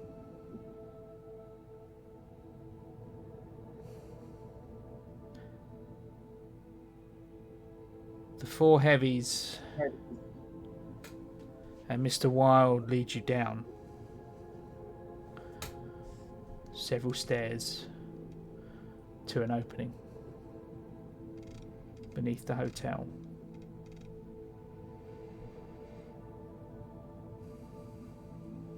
There's a crumbling archway in the basement of Hotel Broadalbin. A chilly draft issues from it. It's taken you all your lives to get here. As you stand at the entrance of the Whisper Labyrinth, you recall the words of Amanda Wright. The only way out is through. And that's where we're going to wrap it up for the evening. Thanks everyone for joining us as we reach the final act of Impossible Landscapes, titled The End of the World at the End. I want to thank all my players for joining us. I want to thank Braxton for coming back and completing the narrative arc of our guest character, Broderick McManus. I appreciate you making the time. And as always, have you seen the yellow sign yet? Good night.